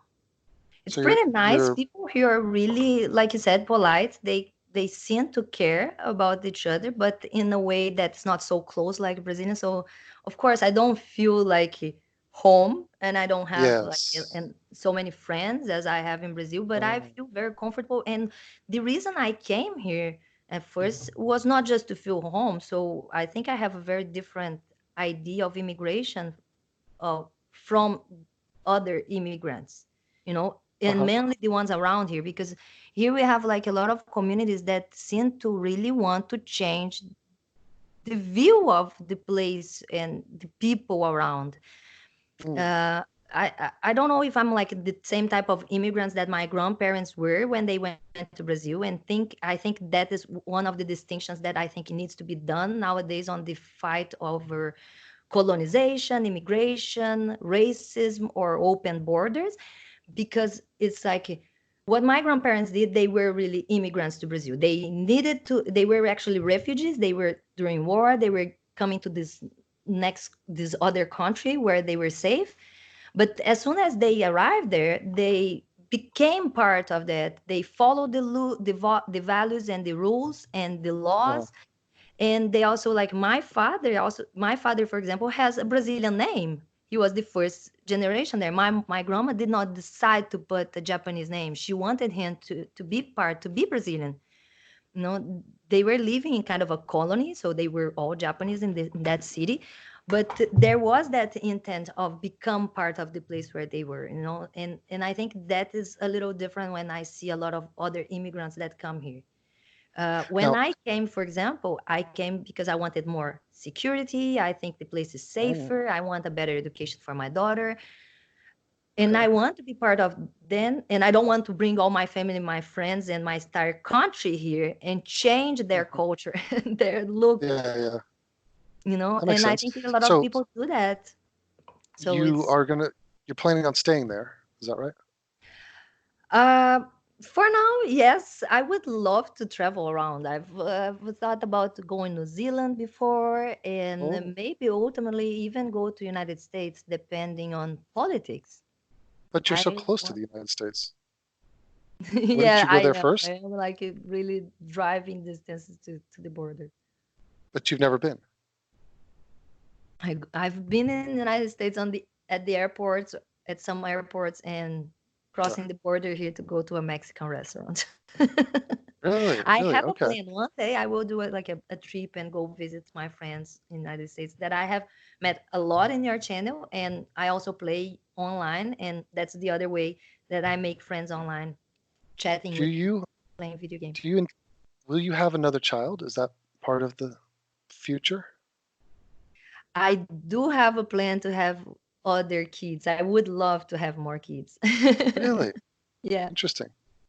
And is that an It's immediate plan, hard. or is that yeah? It is a dream. I don't know if I'm going to be able to do it because time and age and, but I think it's with medicine nowadays, even when I did not think of having kids before, because when I got married, I did not want to have kids at all. Oh, And I was planning on freezing my eggs if I changed my mind at some point. So I think mm. there are so many So possibilities. do you go back to Brazil for holidays at all, or when's your next visit to Brazil? Since we came, no, we have not Yeah. traveled much. Then we came first to Montreal. That's where we used to live before. And we have Uh-huh. family and friends there as well. And then stayed there for a month and came to BC. And since that, we have not even traveled around here. So I'm really looking forward to go to Brazil for Carnival and Okay. would like to go have more time traveling as soon as whenever I get my licensing and I get to start working here. I believe I will be able to go to Brazil at least once a year. Okay. So you miss it though. You do want to go back, Not to live there. not to live, but just to see your. Oh yeah, no, it's really enjoyable. Brazil, it's a lot of fun, and So this it's not so dangerous as people believe it is, no, or no. wild. Because Um. some people will watch Rio and believe they're like araras and monkeys in between, like the city. Yeah. I mean, it does And have some violence, but I mean, yeah, it's okay. yeah, violence Now, there is everywhere. Not so much in here, I are guess. But you are you getting used to the Canadian winter? How is that? uh, that is something I'm working on it. So that's why I'm not living in Montreal, for example, because I lived in Montreal for like 9 months before, and I have gone back there at, at many times. I avoid, I honestly have avoid all this time their winter in Montreal. It's too cold for me, but I'm already going through the second one here now. Like Yeah. last How do year you like it? I had a fine one. I don't go much out. I don't really. I'm personally don't like cold because there are a lot of Yeah. Brazilians that love cold. Go to Argentina every July to ski and Oh, stuff like really? that. Yeah, Yeah. it's pretty easy. In south of Brazil, it's pretty cold. It gets snow sometimes Hmm. in Curitiba, Paraná, Rio Grande do Sul. Um, I don't like the cold, so I try to avoid. It's Have you just ever one been thing. Have you ever been to a restaurant called Fogo de Chao? No, it sounds Spanish. That was a famous Brazilian steakhouse that they have everywhere. They have them in all over America. Fogo So de it's like Chao. barbecue. Yeah, they come. They you know how they bring the meat to you, and Oh, they carve the meat off for you, and wow. they bring Oh it to yeah, you. so they have like the barbecue style of like the rodízio, Mm. it's Now, called. have you learned how to make sushi, or is that racist for me to ask you? No, totally fine.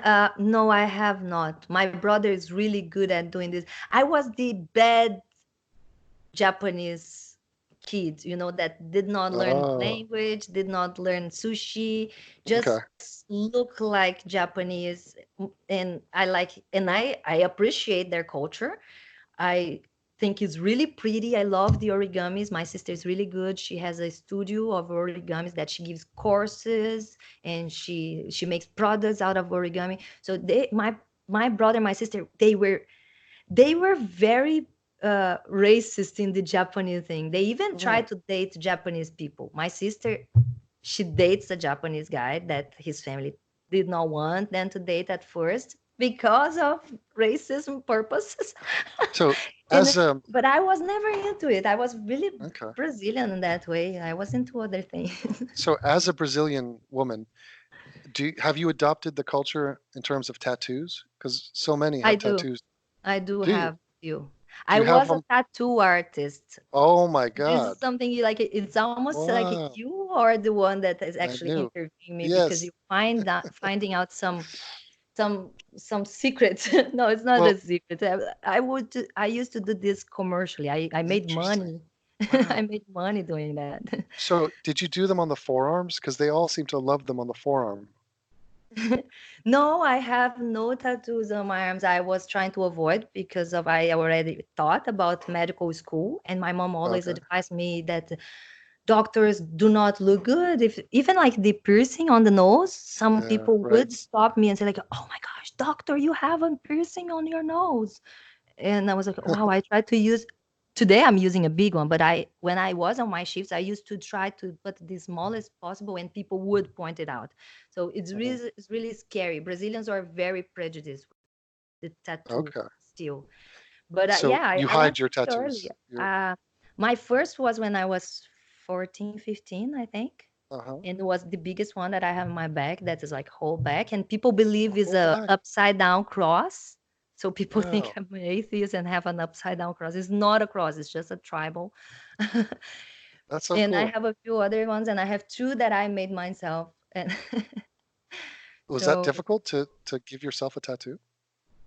Or it did you is just draw pretty it? hard. It's pretty hard. I actually went to a friend of mine studio and asked him to help me because I could not do it. It was just too ticklish for me, and I could not do Really? it. So I tried to do a bit, and he helped me, and we kind of like did it together.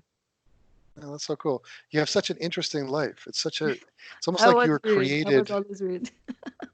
Yeah, it's a unique just set of cultures all colliding into one I experience. I think sometimes I just tell people that I think my parents, like my father is a doctor, and I think I was underdiagnosed like a hyperactive kid, something Oh, like that. really? So I wanted to do a lot of things, and they actually fulfilled. So they like, oh yeah, you want to do like a piano and guitar, and I use fight taekwondo and then karate, and I learned how to sew and cross stitch and paint and like all the things Mm. until Are like you 10, 12.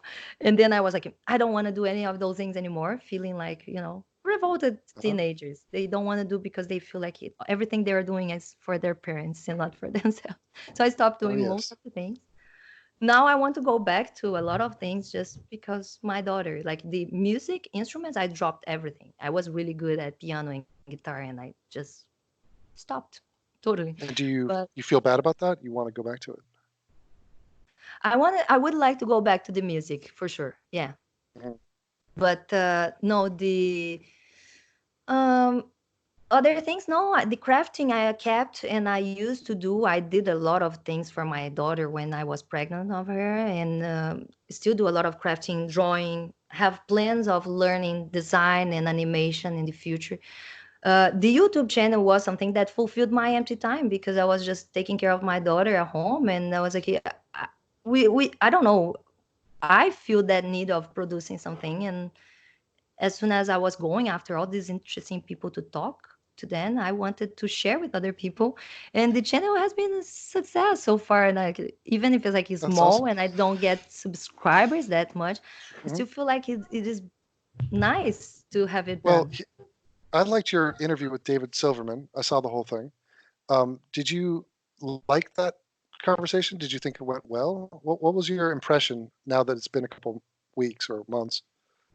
Oh, I think it went very well. I liked it. I'm totally open for criticism, but and I actually have like had the bad criticism from Really? other atheists saying like, "I'm Oh, sorry for your interview with him," and I was like, "Why?"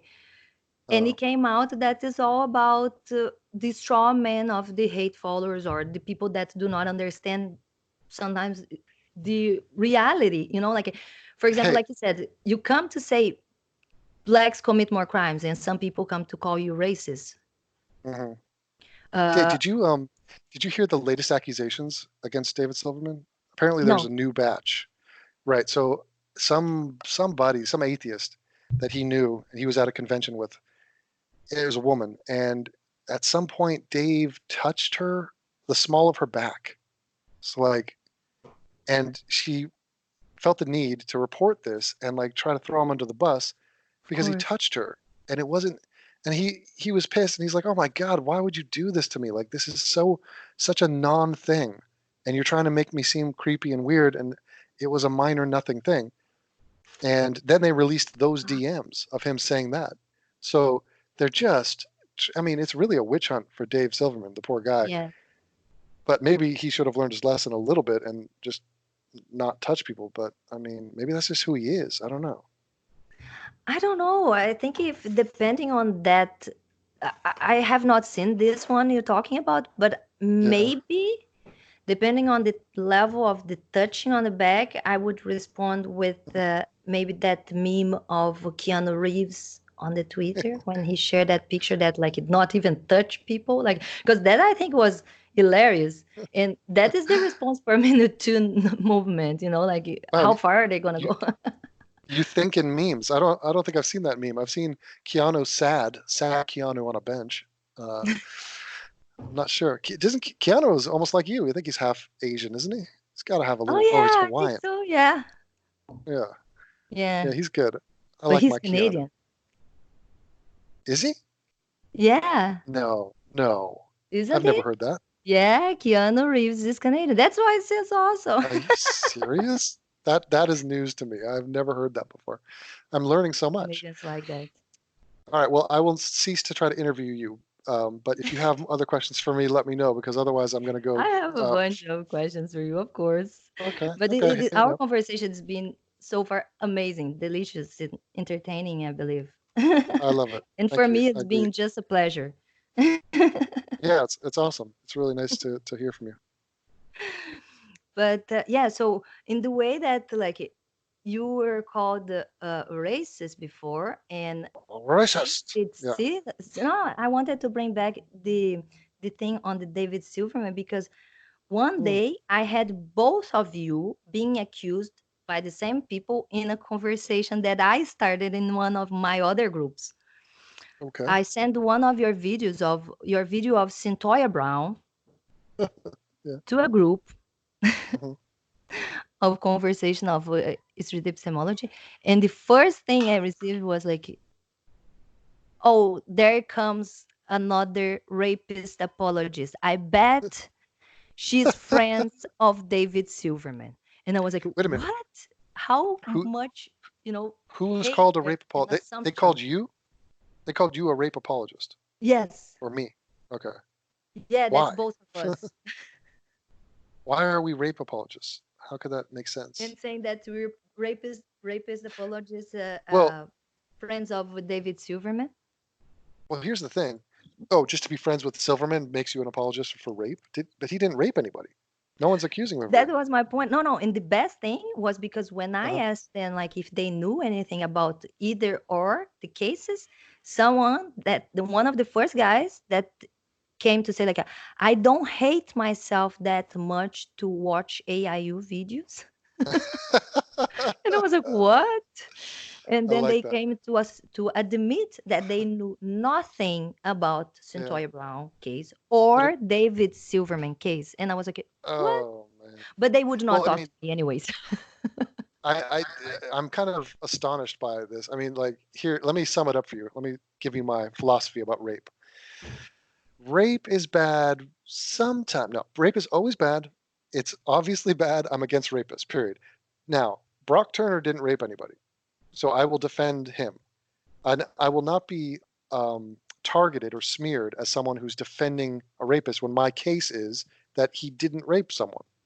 And I think it's hugely important to make that distinction. Yeah. Now, the Central Park Five is about a story of a bunch of blacks and Puerto Ricans raping a white woman in Central Park. She was raped. I'm against it. And I don't know why all these people give those rapists a pass, because they raped her. When it comes to Centoya Brown, there was no rape involved. So she was hired. She agreed to a price. She went out and shot a man in his back while he slept. And he didn't even have sex with her. So I don't know how that would be considered rape at all. That's pretty cut and dry. She's a murderer. So yeah, I mean, I guess it's awkward. People react emotionally. They don't have the time or the inclination to understand what they're even talking about, but they just know, they have a gut feeling. I don't like that guy. I don't like him. I don't know why. He is right. I just don't like him.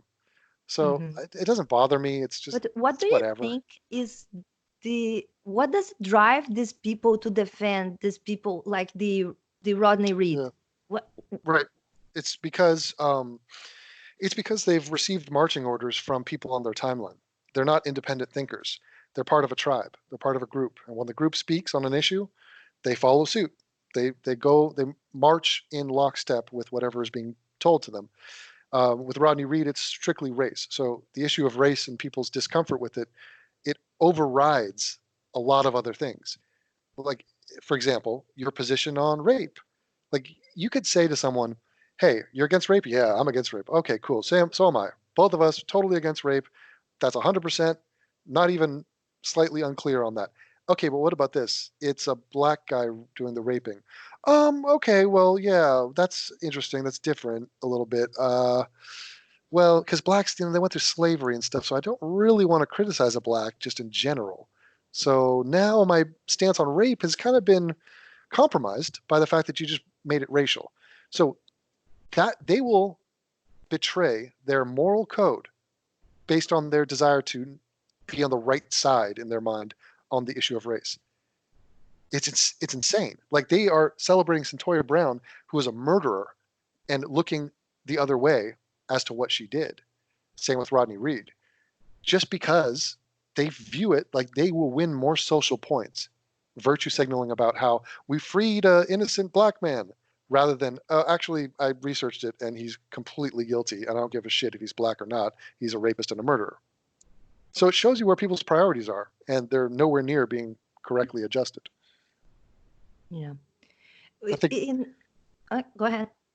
I think it's worth shaming those people. I view it almost like a sport. So it's fun and it's funny to expose people and explain to them why they're wrong.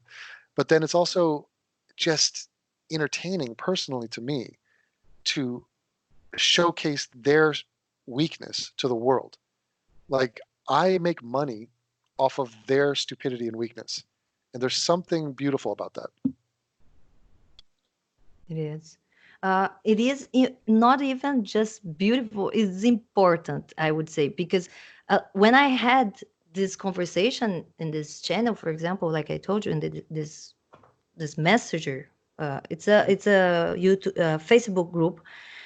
I was so badly received that I end up like having to just leave the channel, not leave, but not engage in any conversation on that level that day. They just shut Uh-huh. me down, shut me up, and said like, We're not going to talk to a rapist apologist," Oh, it's and that's it. And that was it for that day. The next day, sad. the boss of the group came and said, like, "Wow, this is not the purpose of the group. We need to debate." And then we made a call, a group call, where just me and another guy talked and tried to debate the situations, what really happened on those cases. And I managed to explain to them, and they like, "Oh, that changes a lot, everything," Mm, you know. yeah. And I also I managed to explain to them why or we are doing that, why we are exposing these people, like just because we want to be mean to TYT, just because we want to be No. mean to whoever is trying to defend reasons, like no, because there is Yeah. a big propaganda narrative that actually drives Mm. demonize the entire group of Yeah. cops, of police, for example, on the You're police right. brutality being racial driven, and other things, and then they understand, and that I think is one of the things that we should also reinforce here, you know, Yeah, no, because it's true. I neglect to mention, but yeah, it's not just fun and it's not just to make money. It is important, and because not many people are doing this. So, like, how many people have defended Brock Turner online publicly and signed their name to it? Like, next to nobody. How many people are saying Rodney Reed is guilty? A small handful. The vast majority of the mainstream world, they're all saying the guy's innocent. Same with the Central Park Five. Same with just talking about race. So, like, if you're a white person and you want to have pride in who you are and you want to represent someone who's like, look, we are not obsessed with our race. We don't really care that much. It's not some important part of my identity, but we're not going to let you insult us, be racist towards us, or try to demean us as a people. Like, we will stand up and push back on that. And we're going to do it in a positive way. And we're going to do it where we're inclusive to other people. I mean, I have no issue with anybody. I treat people with respect. I love the people of Japan. I love Brazil, Argentina. Bolivians can go to hell. No, I'm just kidding. They're nice, but like, yeah, like we're open, and people just need role models or figures to stand up and speak that perspective because it's not being represented like in on CNN or anywhere else. It's just a shit on white people show, and or it's coming from hard right racist types who are problematic for a series of other reasons. So you don't have any sane, positive white pride, but like a actual authentic white pride that's coming from a place of a normal sense of not being ashamed of who you are. That is rare, and I'm happy to fill that role. And yeah, there's a I lot of think work to do. I mean, it's just it's not even like to, like you said, to like it's not even trying to bring pride as like a white supremacist would no. be the doing. It is Mhm. just like we don't need to be ashamed, is the it's okay to be white. Well, I also look at it It's this way, okay to like, be white. Is yeah, it no, okay to be white? well, I don't sit around going like, I don't spend my days, I don't have a psychological problem where I'm like, I need reinforcement of the idea that being white is amazing. So I'm gonna, hey, did any Russian break any world records this year? Can I take pride in something that a white person did somewhere in the world? Nobody gives a shit. And you could look at it the same way as national pride. So if you're gonna sit there and go, I think I'm hot shit and I'm a good person. Why? Because I'm an American and Americans have done a bunch of good stuff. Okay, well, you've done a bunch of bad stuff. So are you kind of a bad person too? No, I want to focus on the good stuff because I'm a good person. I like to think of myself as a good person. But how limiting is that? If an Australian cures cancer, if a Brazilian, splits the atom, can I not take pride in, or why is it a thing about you? Why is it all about you and your ego? Why can't I just be like, the people of Switzerland are fucking amazing. And I love the Canadians. Well, are you Swiss, Devin? Are you Canadian? Nope, not at all. I love the Germans. Are you German? No, I'm English. Okay, so shouldn't you then just be saying, yeah, England, let's go England, win the World Cup? No, stop being so needy. Stop making it all about you. Just accept that there are awesome people all around the world and it's not a fucking competition. So you take pride in the achievements of others. You recognize the achievement, you applaud it, and then you go about and you do your own thing. You don't suck, you don't leech off of the achievements of others. You actually contribute in your own way. Yeah, I do think I was just thinking on an expression that we have in Brazil and in Portuguese, and I was trying to bring it like it works well for whatever you want to say, because in Portuguese you say like the beauty is in the eyes of whoever is seeing Mm, it, and the mhm, same thing I always felt about the racism, and a little bit on the sexism, on the feminism, and I know you have talked against it as well, uh-huh. but because in Brazil there is this thing on like I will try they uh, for me the idea of the racial war, it is just excuse to bring, or a little excuse argument to justify whatever you want when you are in the middle of a fight, for Hmm. example, you know. Yeah, yeah. They use it all the time for totally inappropriate reasons. But this whole thing of like we're forcing ourselves to be in a competition when life is not a competition. I mean, in some ways it is. There's a scarcity of resources. But let's take an example like this. Like you say, hey, black women in America, they make on average, I don't know, $30,000 a year, say. No one frames it like that. No one says black women make 30,000 a year. We want to increase that number, and here's how we're planning on doing it. We're gonna reinvest in education. We're gonna do vocational training. We're gonna do seminars. We're gonna have mentoring programs. You could just have a story like that, but no, they will always frame it. Black women make 30 cents to the dollar of a white man, or they'll say blacks make this much money, whites make this much money, as if it's a competition, as if whites went in and took the money away from blacks. This is not what happens. White people make the money white people make. That is a totally independent thing. But the way people like to frame it is us versus them. Oh my God, look at the severe injustice. And it's not productive. No one gets anywhere with this mentality. And yet, any student of history knows that this is how the human mind is built to operate. We like competition. We like otherizing. We like us versus them. It's all we know. That's all we've ever done. And yet now we have the internet and shit, and we're all connected, and yet we still have this instinct in us to disconnect. So in the age of connection, we're looking to disconnect and divide all the time. It makes no sense. But the best thing I think is like the all these wars on the nowadays wars on discrimination and bigotry that they try to blame. It's like you said, like they take data that actually means something but doesn't mean what they want to portray. I actually had this conversation with the Carl Merritt, that was the comedian that I interviewed last, because he is like a declared feminist that believes in Mhm. wage gap, and I was like, but the Mm, wage gap doesn't mean uh, sexism is yeah. stopping women from getting job or getting the time or getting the money or getting the job they want. It's Yep. actually that we arrived at the point where equality exists Hmm. plain completely, and women make their choices and create this number that you can now use as sexist, but there is no sexism on them, on their free, or okay, you want to say that the sex is their freedom of choice, You know what because it is? it's the freedom that they had that made this happen. Yes, I think the evidence that we have truly reached equality when it comes to the sexes is the fact that feminists today get shit upon. That is the evidence because we wouldn't take this bullshit from men. If men Yep. came up and said, I have a wage gap, Devon, I'm not making as much money as this other guy, that's unfair. We would look at him and Yeah. laugh and be like, get the fuck out of here. What are you? If you want more money, go earn it, go demand it, go negotiate it. Don't settle for a poor, a job that is not to your liking. This is your responsibility. And so we are literally treating modern day feminists, third wave feminists, as they are men by not catering, not coddling them, and pussyfooting with them on this bad argument. Join the club, ladies. We all want more money. Hey, ladies, there's a wage gap between men who are rich and men who are poor. Okay, that's been in existence since the dawn of time. Okay, so don't think that some gap is unique to you. We're all suffering under the same gaps.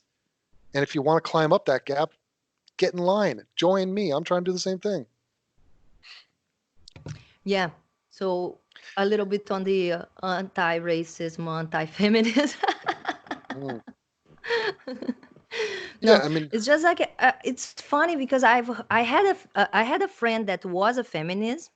feminist, and I guess I managed to break down a little bit on the epistemological exercise with her, and she found the way out, like, because she believed the wage gap was something that shows sexism at the workplace. And it's like, no, but when you give a woman the freedom, they will make their choice. And now if you just want equal results, you will be end up you will end up forcing yourself to be the sexist, to just like, no, I'm not going to give this job to men because I need to bring women up.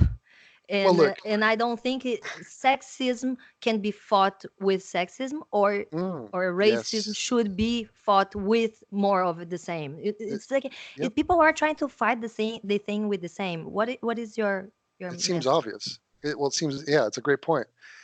I I don't know. At this point, they try to make some of these feminists trying to paint the picture like we're all living in Saudi Arabia, and if they actually went to the third world, they'd have, feminism is needed in the third world. It The is. third, they need first wave feminism out there. But in the Western world, how many examples of proactive, entrepreneurial, successful women do they need before it dawns on them, if you aren't that woman, and there's millions of examples of these women that are living the exact life they want with all the freedoms they want and being fully realized as human beings, then it's you. You're the problem. It's not your Yeah. gender. It's you. There's no excuses anymore. It's Yeah. too late. But I don't know. I The lens that I was talking about is like, because I would always hear someone saying, like, for me to hear someone coming to a room, like on a course in a college or whatever place, and it's like start pointing out that they did not see enough women or enough blacks. For me, it's like, why you would be looking for these people? You the one that sounds sexist or racist, and I don't think that's the yes. right way of Well, selecting. it's such a dark realization when you spend your whole life pretending to protest a thing and then you realize you're the very thing you're protesting. It's almost like a Shakespearean tragedy. It's just like, oh my God, it was me the whole time. I'm the idiot. It's like finding out that God doesn't exist. Right. That's a tough pill because, and I think I've commented on that before. It's embarrassing. If you've dedicated years of your life to this, of your adult life, and you're like, oh my God, I was not a little bit wrong. I'm totally wrong. That's a massive waste of time. I mean, you don't get that time back either. Like that's gone. You wasted that. Maybe you can get some positive benefit out of it, but still. No, I think when I completely made out of religion, I felt a little mad at Yes. some at some point, some people, or even to have spent that much time to get out completely, like, because there were some questions that later I encountered that's like, wow, if I had questioned myself that thing before, I would have make out before, and I was Well, still spending so much time with bullshit. Not really, but yeah. maybe this is why you have a inverted crucifix on your back because you finally realized. No, I Now, don't, can you do me a favor? When you yeah, laugh, can you put your hands in front of your mouth and laugh like a because proper I Japanese laughed girl? too big. Sorry. No, no, I just want to see. You know how Japanese girls do that? They put both their hands together. Yeah, there it is. Like this. Yeah, there it is. What is that? You didn't pick that up in Brazil, huh? No, no, and I have like a big one like that. It was always loud. That's awesome. But I Yeah, I wonder think why they this do that. comes from a little bit of Italian family. I think my grandpa had something Oh, European thing. They speak with their okay. hands a lot. I see. My grandfather is like pretty tall and white. Oh, Yeah. so how how many subs are you looking to get on this channel? What would be a good Oh, I hope milestone? to get my 1,000 subscribers before the channel gets Oh, a year old. I a started in thousand. Okay. February. Well, how about this as an idea? Why don't we take this conversation and put it on my channel and then give a link to your channel and see if we can get you some subs? That's perfect. I'm hoping my people, I don't know if I can get, well, I'm on my small channel right now, but 750, it would take 750 subs to get you to 1,000. Wow. Yeah, that's a lot. That's a lot, but I mean, we could try. I But you will, have so so let me many. ask all of my fans or any random person who has clicked on this channel, please click on this woman's channel. Go give her a sub. She's adorable. She's Thank you. sweet. She does interviews and she's has a very unique perspective. And she's willing to let me make her do Japanese stereotypical things just to please me. So it's very nice of her. Thank you very much. Thank you, Yeah, thank click you. the link. Devon, I imagine that you want to leave because like we're hitting 2 hours now. Okay, yeah, I gotta go eat dinner, but it's incredible. Thank you so much. I really But enjoyed myself. yeah, do you think maybe we can have another conversation at some point, at some Of time, course, one day, all, or maybe all I the bring time, you to Brazil for every Carnival? day. I'll come over right now. Well, what do you mean? I'm in Brazil basically. I'm in Buenos Aires. You come down here. Oh, We're you waiting for see, you. I so want to go. I so want to go to Brazil for Carnival. Carnival experience is really fun, just for people Oh yeah. that maybe could be curious to go to Brazil at any point. Is it in Brazil March Carnival is or really February? fun. Mm? Is it early March or late February? When is it? Oh, it changes every year. It's like Right. Mardi Gras in the United Okay. States. So it's like it's related to Easter. It's like 40 years before Easter. Uh, okay. It's all So religious next insanity. year, Yeah, 2020, will be end of February. I see. Now let me I ask you. believe it's like 21st, 20. It's gonna end up at or finish on 26th, I think. In 22nd Brazil, to 26th. Yeah, Brazil. growing up in Brazil, did you feel pressure to have a big butt? Was a big butt a thing Yes, that yes, definitely, definitely. so I'm because kind of a small size in right everything. So yeah. and Japanese girls are not known for their big butts. So were you feeling panicked about that? Were you trying to change that? What did you do?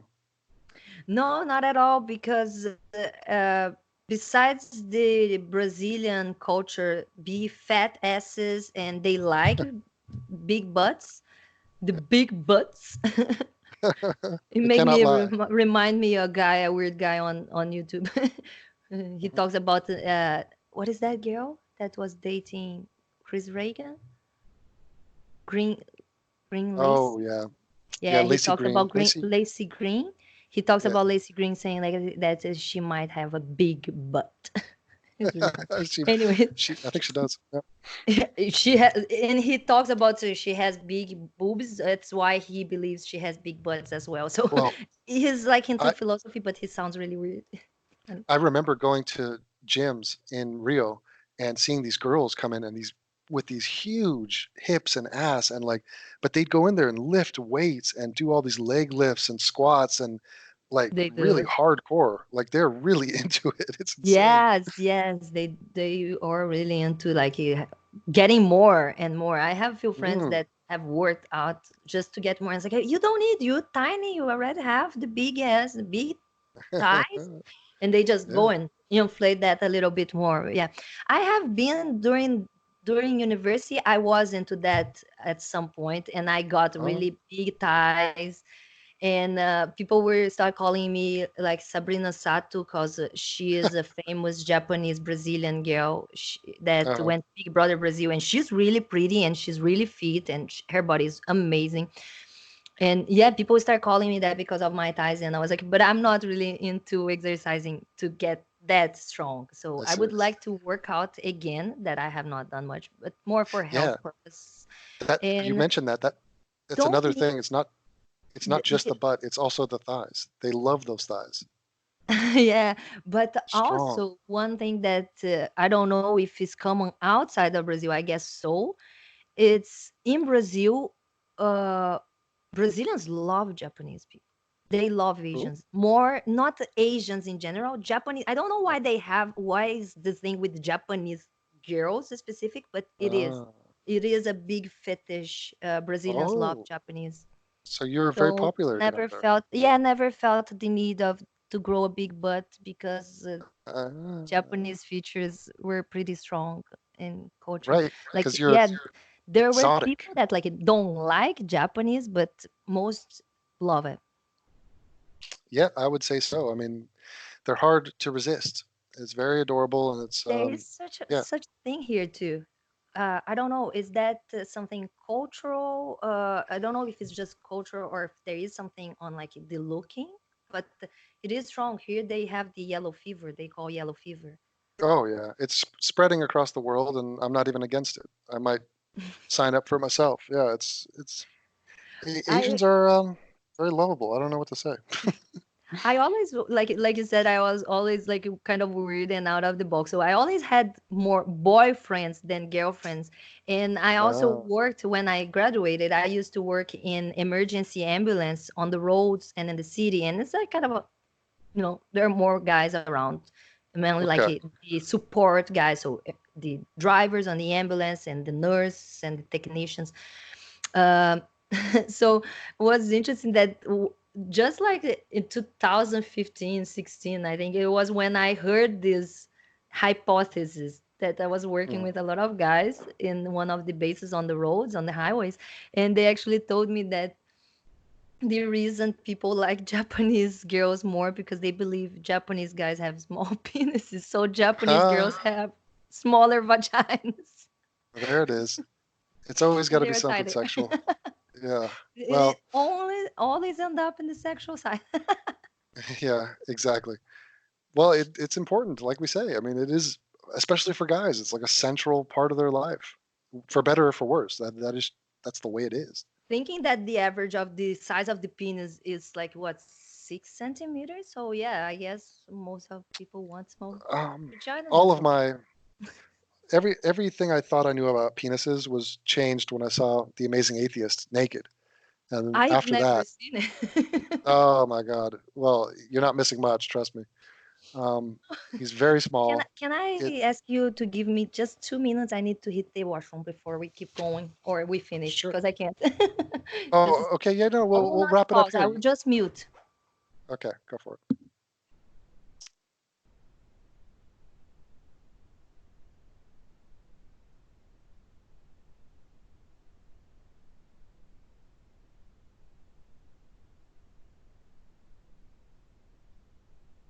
The female bladder. It's a thing to behold. So so inferior to that of my own.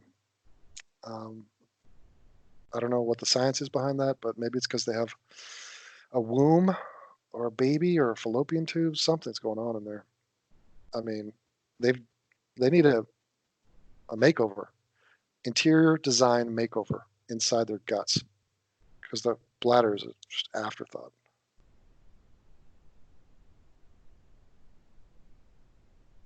But Fanny is very sweet, and I very much enjoyed this conversation. There we go. Sorry. Okay, no problem. Well, Okay. let's So yeah, no, wrap it up let's because finish. But I'm not gonna make the questions that the people on Discord asked because we're like Faye asking you when you're gonna move to New York City. she did. I told her that I was going to make it. Well, okay, And I will. Faye, Faye wants us to move in with her, I think, but she was adorable. Faye is such a cutie. I have nothing but positive things to say about Faye. Everyone should experience her. She should be like a tourist attraction in New York. Um, and if we do move to Toronto, we'll be visiting New York often, so she doesn't have to worry. that's And nice. she should visit us in Toronto. She says she wants to and would, and so we'll get her up there. Oh, that's really nice. Yeah. So yeah, other people wanted you to do a little bit on your predictions because you're so good at predicting things. You have seen you were the one that pointed out and saw the evolution of the regressiveness on TYT, on the virtual culture, on the Hmm. vulture culture. So they want Uh-huh. to ask you, what do you think is going to happen now, next, Well, on the black I th- racial systemic racism I war? think the answer to that is probably that something has to happen because what we have now is not sustainable. So I think things have gotten crazier and more absurd. And what I'm afraid of is a backlash. So I'm afraid of this division cementing in the form of hatred coming back. So white people bonding together and going, fuck you guys. You don't like us? Well, we don't like you. That is what we're trying to avoid. I could easily see more riots, more, national riots, not just in one city, but like a movement of riots under a new heading. So it'll be one more police video, one more whatever, and it's going to go viral. And the mechanism is in place right now for that to happen. There's too much money to be made with that, with stoking up fears, and people are ready. They're ready for that narrative to be spun again, and they're just waiting for an excuse, basically. So either everyone has hope, new hope in their economic prospects. I would hope we'd put in Andrew Yang, but that doesn't look like it's going to happen. But if there is a new sense that their future can be bright, then maybe there's not as much of a need to demonize a group of people, whether that be the Jews or white people or immigrants.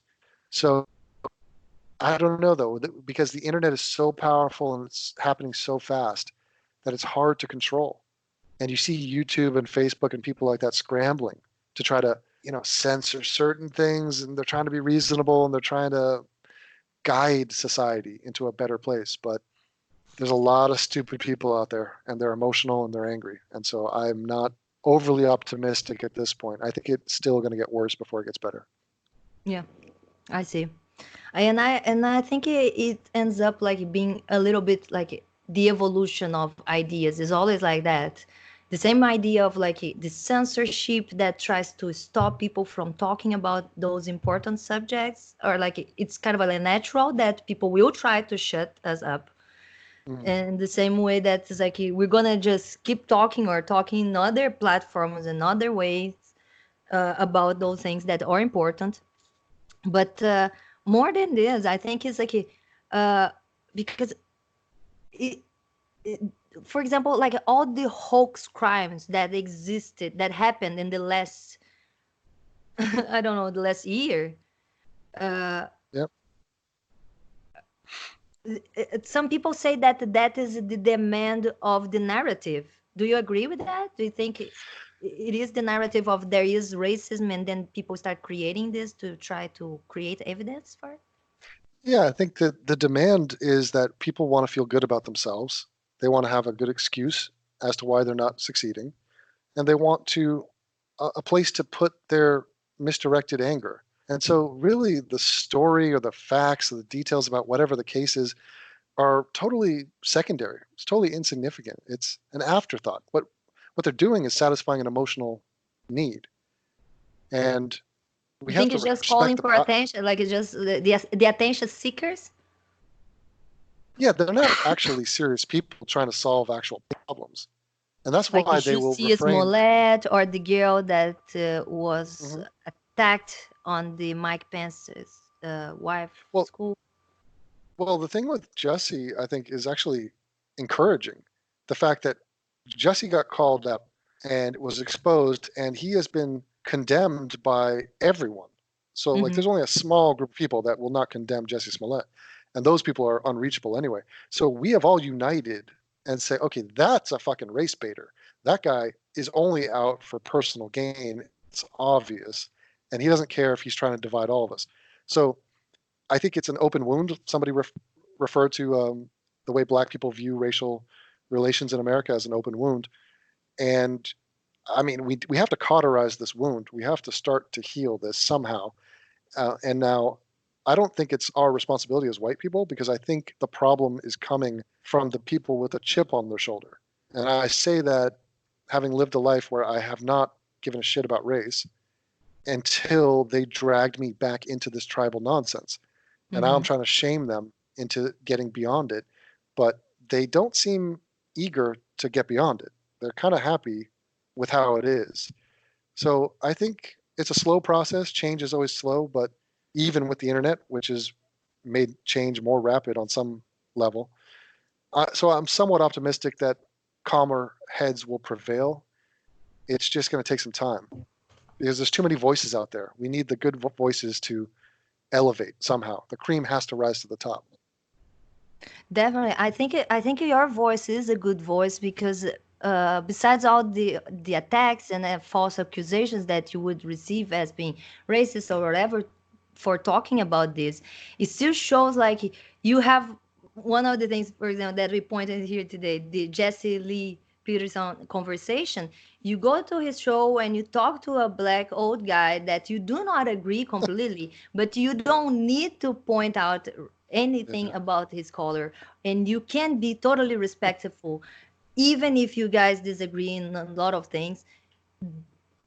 And you're like you're being reasonable, and it's Right. nothing racist on doing that, you know, like on understanding data, for example, of talking about how blacks commit more crimes, or the IQ issues that like we Mhm. understanding those data, those ethnic differences, do not, I don't think that should be enough to call us racist. To understand reality, to Yep. acknowledge, you know, like because the I think the racist thing that people uh, miss the chance of drawing the line of the races is like if you take those data and then you face reality and people with this thinking that all blacks are inferior or have lower IQ or criminals, if you take that and generalize, it is the racist part, not the data itself. And Yep. It's I fair. wanted You to got to be talk a little honest. bit about your known races or your.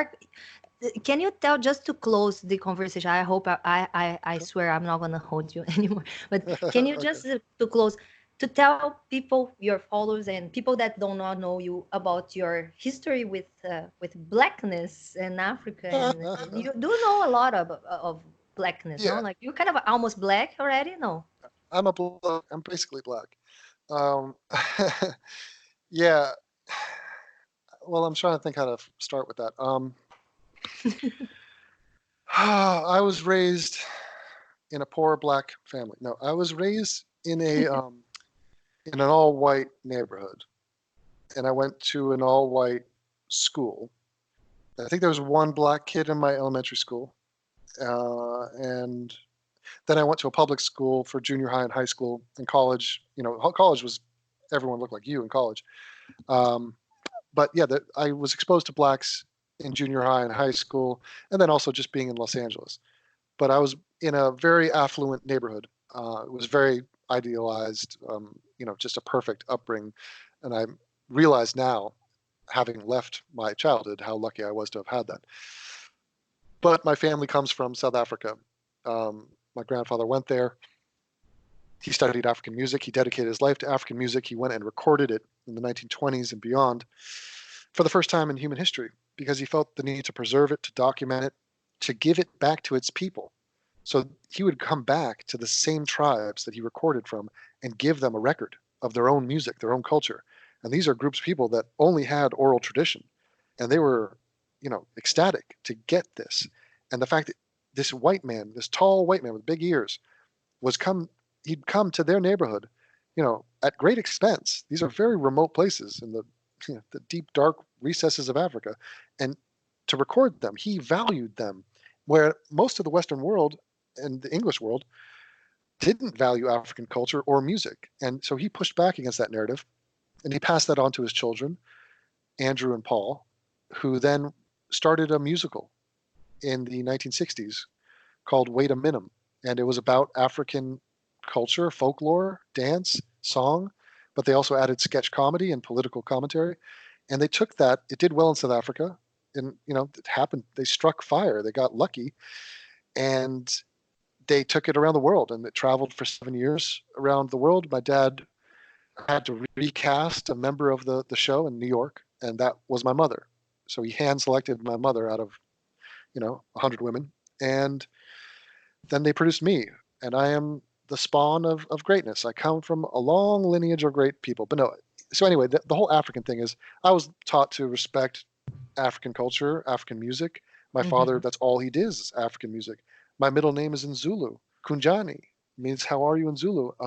We have pictures of Africans on the walls of my family home. We have African shields, Zulu artifacts, statues, things, it was just part of everything I knew. And then I grew up admiring the Los Angeles Lakers, Magic Johnson. These are all African or black guys.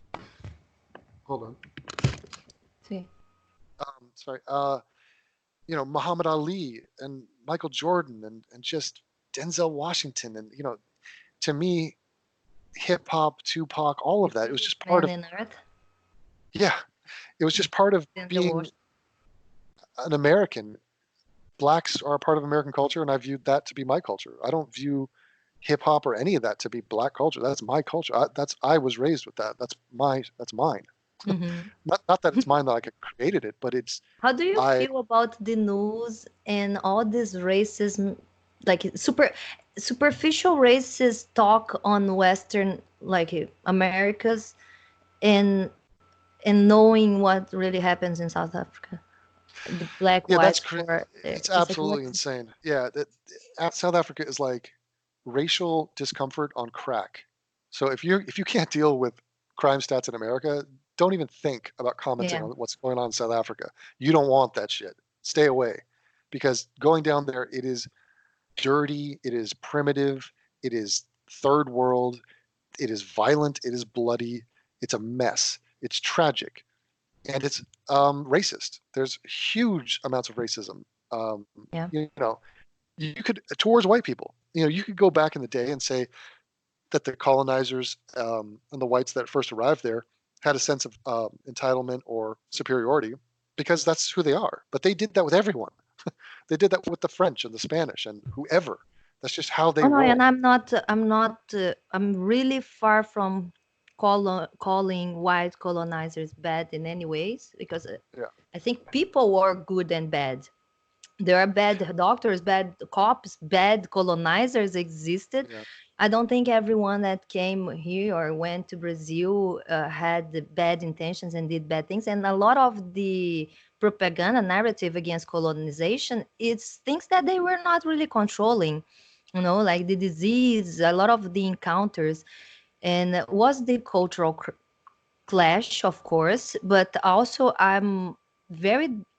Maybe that's why they called me a white supremacist, because I was like trying to defend whites in the way that like I'm very thankful for the white colonizers to have come to Brazil and yes, and makes brought sense. all the like. I know. I'm sorry, but I did not want to be living like a native in Brazil, in No, no, 2019, no. as some tribes still live. So there's no evil in the colonization for me in Of my course on not. my way. Like And there were bad things happening, as bad yep. things happening in life. Look, there's so much complexity to it. It's you cannot just take a simple look at any of these situations. So, like you say, good colonizers, bad ones. A lot of people would just say, no, no, no, they're all bad. Well, okay, then are then all the natives good? Because the natives don't get along with each other, and there's different groups of natives. And Yes. like I don't even know how many people know that there's not just one white group in South Africa. So you have the Dutch, the Afrikaners, and you have the English. These Yeah. two groups hate each other, or they did it for periods of time. They fought against each other, multiple wars, and they're very different culturally. And the whole and within the African tribes of South Africa, you have numerous tribes I all think warring that's against each other. amazing. And then And on I top think of that, that you is have, important to actually maybe point out that people in Africa were slavering each other. of The course, tribes were fighting each other, slavering each other, and the white colonizers passed by, grabbed some slaves, and enter in the scheme of this slavery. But Mhm. it is very like a weird picture that some people almost produce online, I see, as like blacks were living happily in Africa. Yeah, right, Then the right. bad evil white men came with boats, took then slaves, and made the Uh-huh. slavery.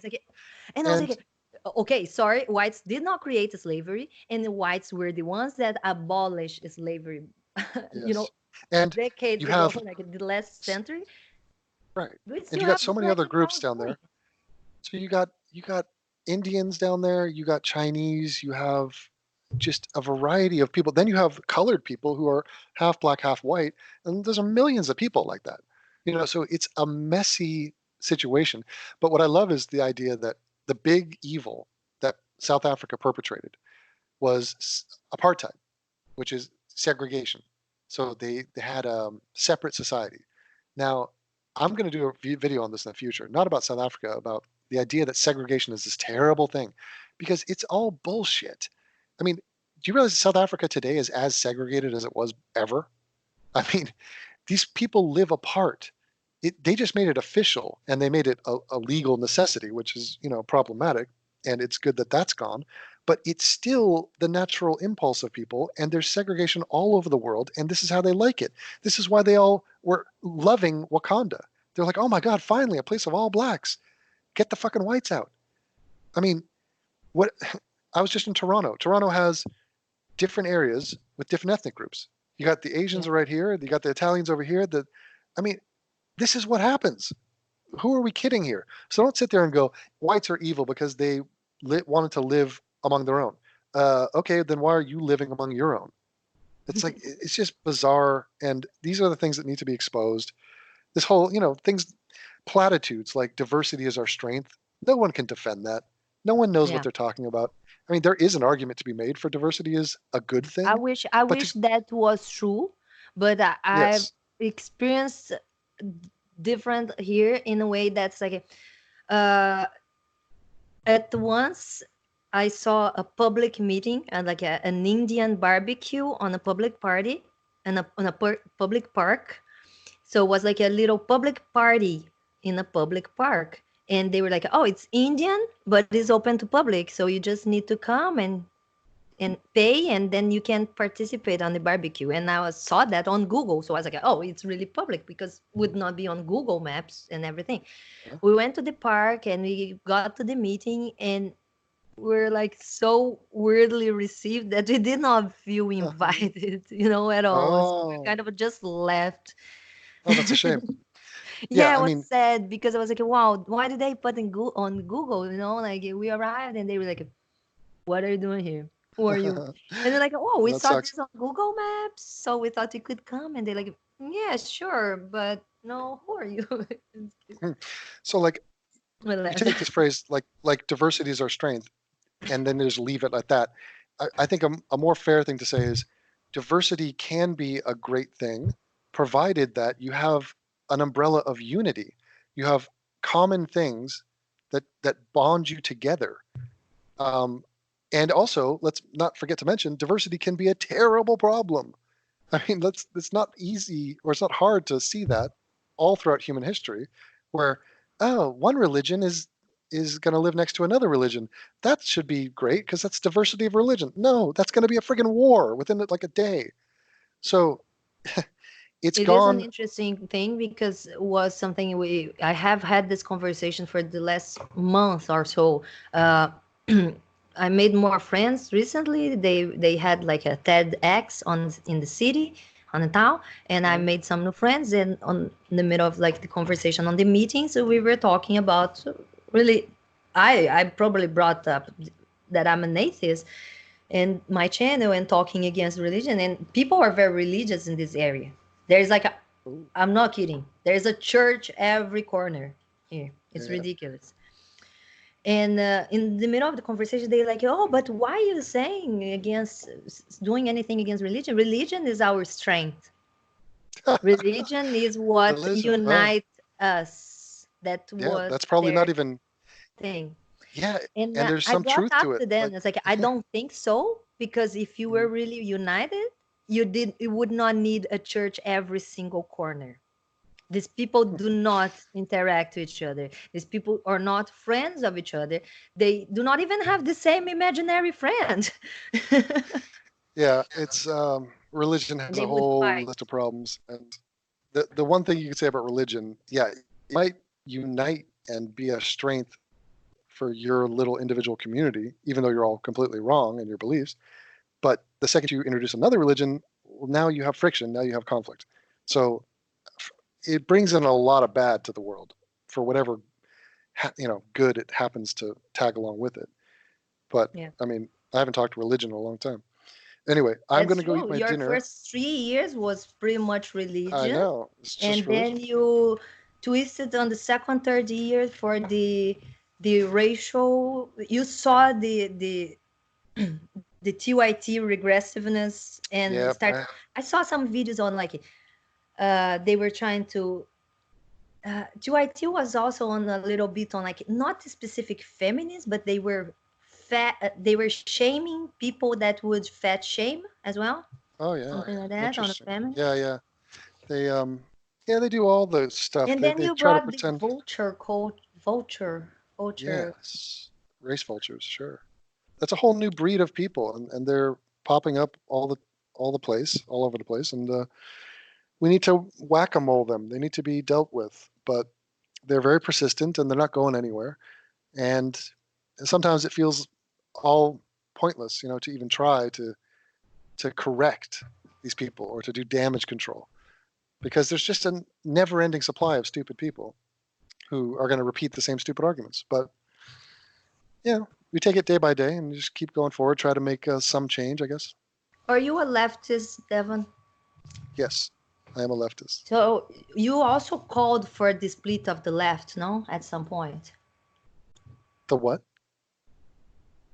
What The did I call split for? of the left, or the split of atheism, or like some split Oh, of split. Yeah, the yeah, yeah. movement of Well, like atheism plus or I did. Well, feminists and yeah, people split all the time. They subdivide all the time. I mean, half the time you think you're in a group, it's only because you haven't discussed enough. The more you talk, you figure, oh, wait a minute, we're not actually in the same group. So the far left is an easy way to describe a group of people who are, we share some values and some ideas, but they have a whole set of other ideas that are just completely divergent. And to call us the same group is just a very lazy way of categorizing us. We're not the same group. And there's no limit to the amount of words we can have in the English language. So I think it's important to be specific as to what we're talking about. So when it comes to politics, yeah, there's more than two groups in America. Most people should realize that. yeah. But I don't know. In Brazil, we have the left and right, of course, always fighting over the same subjects on and trying to demonize each other. Like one doesn't care much, or the other one, whatever. Um, in the racist politics, or the what they call positive reinforcing. I don't know. Uh, I don't know. In Brazil, they did a lot of trying to make politics to help black people into Oh, studying student loans, not yeah. specific. They did the quotes for black, so they did not give extra money because they would already give financial help for schools. But what they did is they create special quotes, vacancies that would be just for blacks, so they do not need to score the same Huh. as everyone else, Yeah. for Yeah, it's a little example. bit And demeaning. for A little, me, in my opinion, personally, I always felt if we need to really oh, if you're a black family, you get some money just because you're black, or if you're black, you get into school with a smaller score. That for me is very racist of course. Yeah. on their way. And also, not only it's so condescending that Yeah. it is more racist on that way. That's if you believe blacks can't do better if you don't help them because poor blacks can't make good choices, I think that's very condescending and racist to start. And So I don't it's think not it's a fair good to idea. everyone else. Yeah, it's a messed up policy. It had a good intention, but it's messed up. But we Mhm. should discuss all our next talk because Yeah, we've for gone. Oh, the reparations. oh no, you're continuing. Well, can we? Let's discuss it the next time because my Yeah, no, no, food is getting that's cold that's here what and I'm I'm saying. staring at. We're gonna talk about Okay, reparations next time, and you can talk that about some sounds areas as well. that sounds good. Well, you have Okay. been I'm sorry, delightful, or you never and gonna want to talk to me. I can't stop no, talking. no, There's no. tons of I let me know go. that's a good sign for a YouTuber. That's good. I'm sorry. Um, no, I'm sorry, but I thank you for having me on, and I really Thank enjoyed you. talking to you, and I look forward to our next chat. I totally do. Thank you very much. And I'm sorry for holding you for so long. And yeah, I can't No wait for us to problem. have other conversations. For sure. Awesome, Fanny. Let's get you to 1,000 subs.